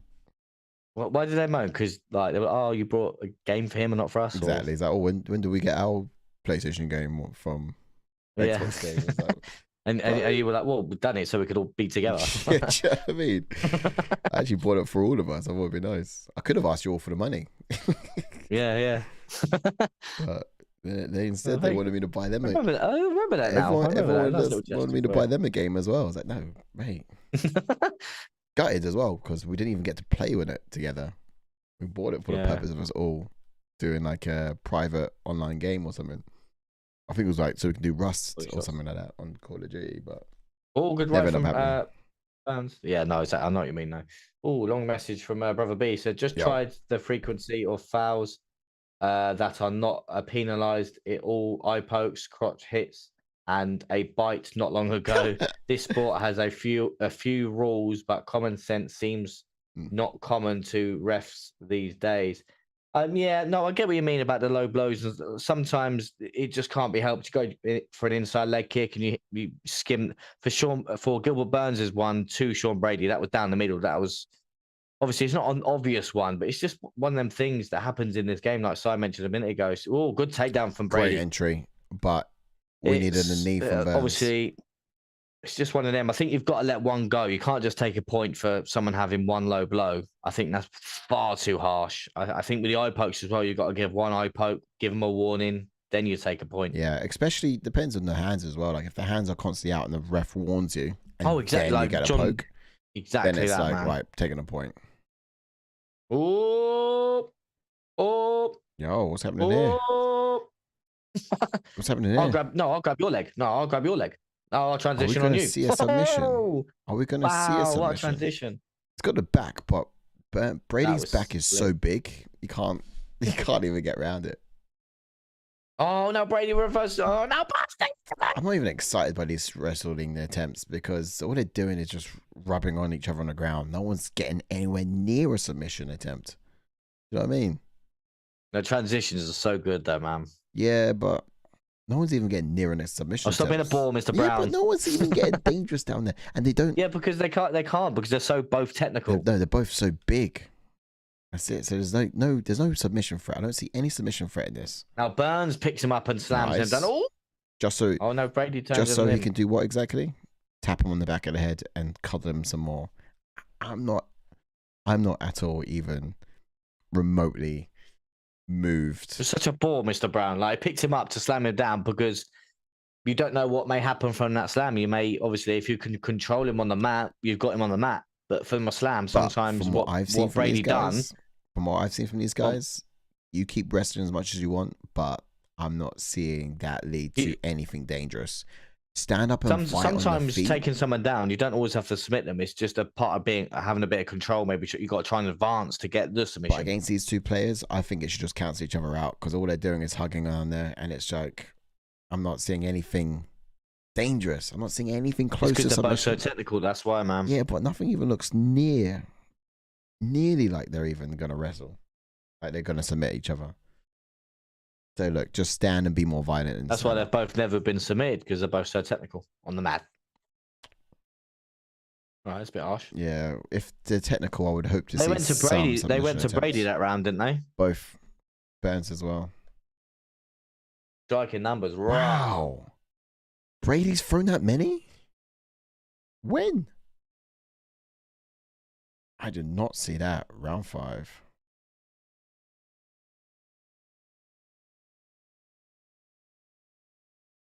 Time is in. No froze. Problem with Burns is he just doesn't have the output. And if you watch Bilal Muhammad, he had output. Brother B says, I'm seeing a decision still for Brady until Burns winds up and gets a KO. Yeah. Yeah. And then you'd even argue, was it all worth it to wait all that long to knock him out in the 5th? I would say, no, it wasn't worth it. Because if you started throwing sooner, you could have done that sooner. You know what I mean? Because it's that easy, isn't it? It's that easy. No, but what I'm saying is 500, it was like 200 something on strikes. Oh, there's one. And Burns isn't even in triple digits yet. It may give it, obviously, we've never been in there, but surely in a 5th round, and your team's screaming at you like you've got to go now, it gives you that little bit of a more of a sort of standpoint to go. If you're early in a fight, you don't know what to expect. You don't want to throw an overhand right because the guy's fresh and could counter you. If you get what I mean, there's a lot more risks doing it early, isn't it? Yeah. Just because you just don't know what to expect in the fight. But when you're in the 5th round, you've kind of grappled the guy, you felt his power, you felt how speedy he is. If you're not, there you go, big overhand right from Burns. If you're able to like smile and walk around the octagon at the end, then you haven't left it all on the table. You need to leave everything there.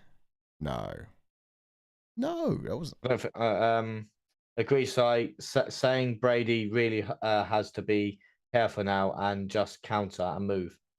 Yeah, Brady needs to, but for Burns, that was down the middle. I don't know. Didn't even look like it. I knew you were going to say that. Didn't even look like it. Oh, I can't wait to put a cup on you and skim you and see if you... actually, no, it does hurt. Well, actually, it does hurt.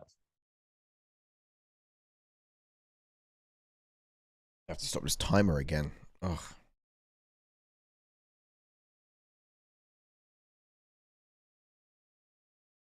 It barely touched. See, there you go. Listen to Bisbin. He goes, yeah. He just said the internet's probably the internet moaning, or that's what he said. He just said the internet's probably going mad about it, but it is gut wrenching. It hurts. He said about the instep of the foot, probably. Oh, I thought.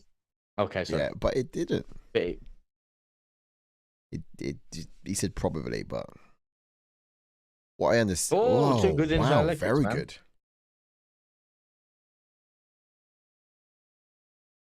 Another one, inside leg kick. Oh, and another one. Wow. If I was Brady. Oh, he changed stance. If I was Brady, I'll keep going with that. It's there all day. But this is the thing as well. Sean Brady doesn't need to be this. Well, obviously, he's going to be quite active, but being very active in his 5th round. Oh, nice knee. Come on. Tell me that was still alive. Still alive. He's not dead. Yeah, I was hoping it was just propped there. 2.5 minutes. Yeah, look, even if he might get this takedown, even if Burns knocks out Brady in the 5th, I still will not be impressed with Burns at all. I would still say to him, should have been doing all that sooner. I don't want him to see him lifting his hands up at the end of this fight. He should not have any energy left. He should leave it all on the table. Sometimes you just can't get going in fights, man, because of the opponent you're fighting. I get that. But then you just gotta throw something else in there. I get you got to adjust and try and adjust to the best of your ability. But sometimes you just can't get going. Look at Brady. Brady's dominating Burns here, but then look what Bilal done to him. Brady couldn't get going in the Burns fight, in the Bilal Muhammad fight. We could have said to Brady, we're seeing this now from you here. Where was this against Bilal? But again, it's just a style of fight. It was the stance switches Bilal had made it difficult for Brady to calibrate his distance and do his takedowns. But you're right, he had like no takedowns in that fight. He should have threw a lot more. And yeah, the style made it pretty hard. Wow. What the? That annoys me. That annoys me. He basically says, how is he standing and still attempting a single? No, bro, I don't. That's wild to me. He threw his legs up. He isolated the arm, swiveled around the arm, and let go. Didn't even try to. Yeah, but he got back to his feet though. Yeah, but he should have done it. He got back to his feet. Tried submitting. Should have tried submitting him. He had his. But then it would still have to be from the bottom, though, wouldn't it? It would still have to be on the bottom to secure that submission. But this is what and I'm if saying. That submission doesn't happen, if that submission doesn't happen, he's still on the mat on his back. But here's what I'm saying. So he used that submission to get back to his feet. Here's what I'm saying. There's nothing wrong with that. Here's what I'm saying. I would argue we've probably had about 25 minutes of ground control time, and nobody submitted it. No submission attempts. Yeah, because they're both so technical. That's why. Or one person swivels around an arm instead of attempting to submit it. He lets go and tries to stand up. That's not technical. Yeah, because that's what he wanted. He wanted to stand up. Yeah, but he wants to win the fight, right? Then take his arm off. Take his arm off. No, I get that. But using these transition and submission attempts, he used it to get back to his feet, and it worked. No, did it? Look where he is. Yeah, he was back up. He got taken down again, but he got back to his feet. Mate, he should have taken the arm off.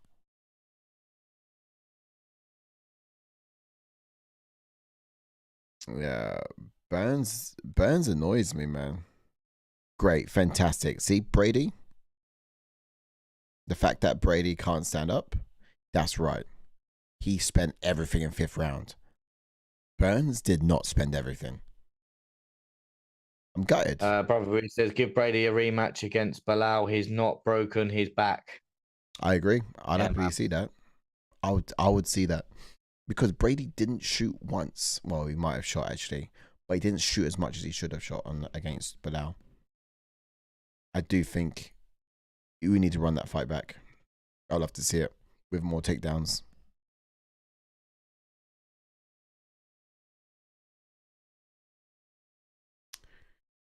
We go to the rankings, sorry. We know who won that one. Yeah, clearly, mate. Oh, what froze?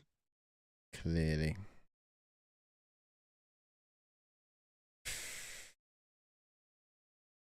Gloves are off already for Burns. Good. Mate. Mate, I'm just annoyed at him. Another person who has just had 1 foot out before he stepped in. That's why he didn't leave everything in the octagon. He wasn't all in. Even all in.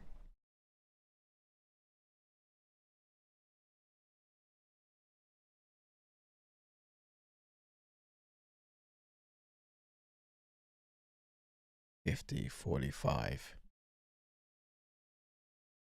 Yeah, Burns got the gloves off, man. 50-45. 50-45. 50-45. Mate. No, he didn't put them down.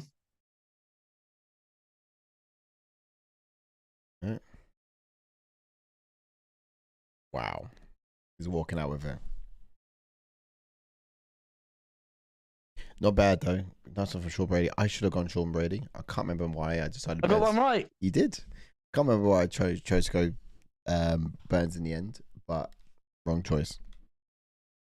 I think it was emotional. That was it. It was more I went my heart instead of my head on that one. Right, so let's go to the rankings, yeah? Yeah, man, what's up? We're looking at it now. So let's talk about. So we've got Sean Brady in a number 8. Let's just get this out of the way. He's going to go to number 6. Let's get this out of the way because I don't like this. Gilbert Burns. Let's get it out of the way. What should we do with him now? And then let's forget about him. Stephen Wonderboy Thompson.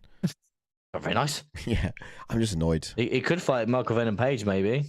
Give him a bit of a boost. Yeah. Has he fought? Did he fight Vicente Luque? He did, didn't he?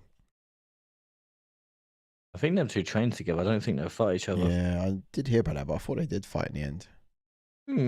Oh no, I think they did. Yeah, I think Luque. Oh, I can't remember now. No. It was Wonderboy and Stephen and Luque. That was it. Wonderboy and Luque fought. Burns has fought Wonderboy before as well. Yeah. Neil Magny's fought probably just Jeff Neal. Fight Jeff Neal. He could. I tell you what, they could feed Gilbert Burns that Michael Morales just to give him a bit of a run because obviously he's newly ranked in at number 12. That is mad. Or do they give him MVP for another? Obviously, it's obviously like we've been saying, an old head. Do they give that to MVP? I don't know. Michael Morales, they could maybe give it to him, or it just depends because I don't know if that's his 3rd loss in a row now for Joaquin Burns. Yeah. Oh no, it's not. No, it's not. Sorry. Coming off a win, wasn't it? They should have actually. Oh, yeah, it was coming off. They should have put JD. Burns against Joaquin Buckley, to be honest.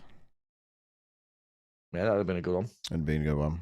Might be. Yeah, maybe because he's going to go down to 8. Yeah, and there's literally everyone else is booked. Maybe some time for it. Joaquin Buckley's got Wonderboy Thompson first, but after that plays out, we can run it against Joaquin Buckley. Yeah, maybe Buckley versus. I don't mind that. Burns, that'd be a good one. Let's go to Sean Brady now.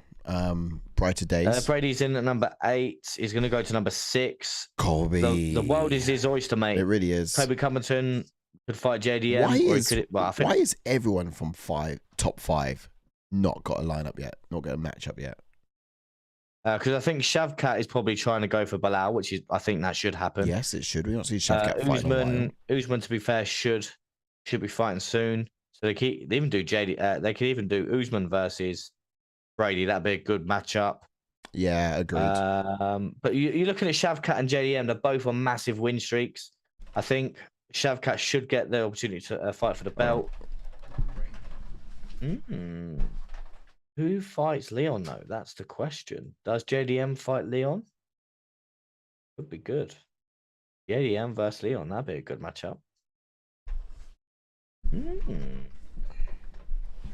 Just started raining. JDM versus Leon?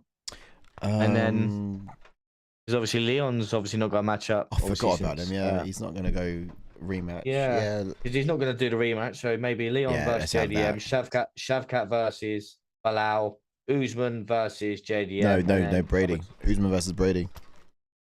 Yeah, that'd be a great match. Mate, that's perfect. I think you've literally in that moment. I'm gonna clip it up as well. But I think you've literally just solved what happens next here in the welterweight division.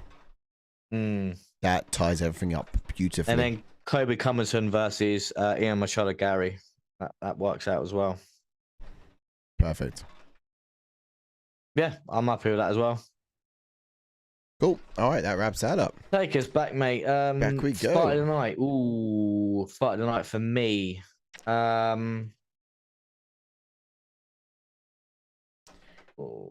think there was a scrap. Nah, yeah, Durden versus Schnell. Durden versus Schnell. That was a great fight for me. Scrap. Yeah, from the get go. Loved it. Yeah, we were right in there. Yeah.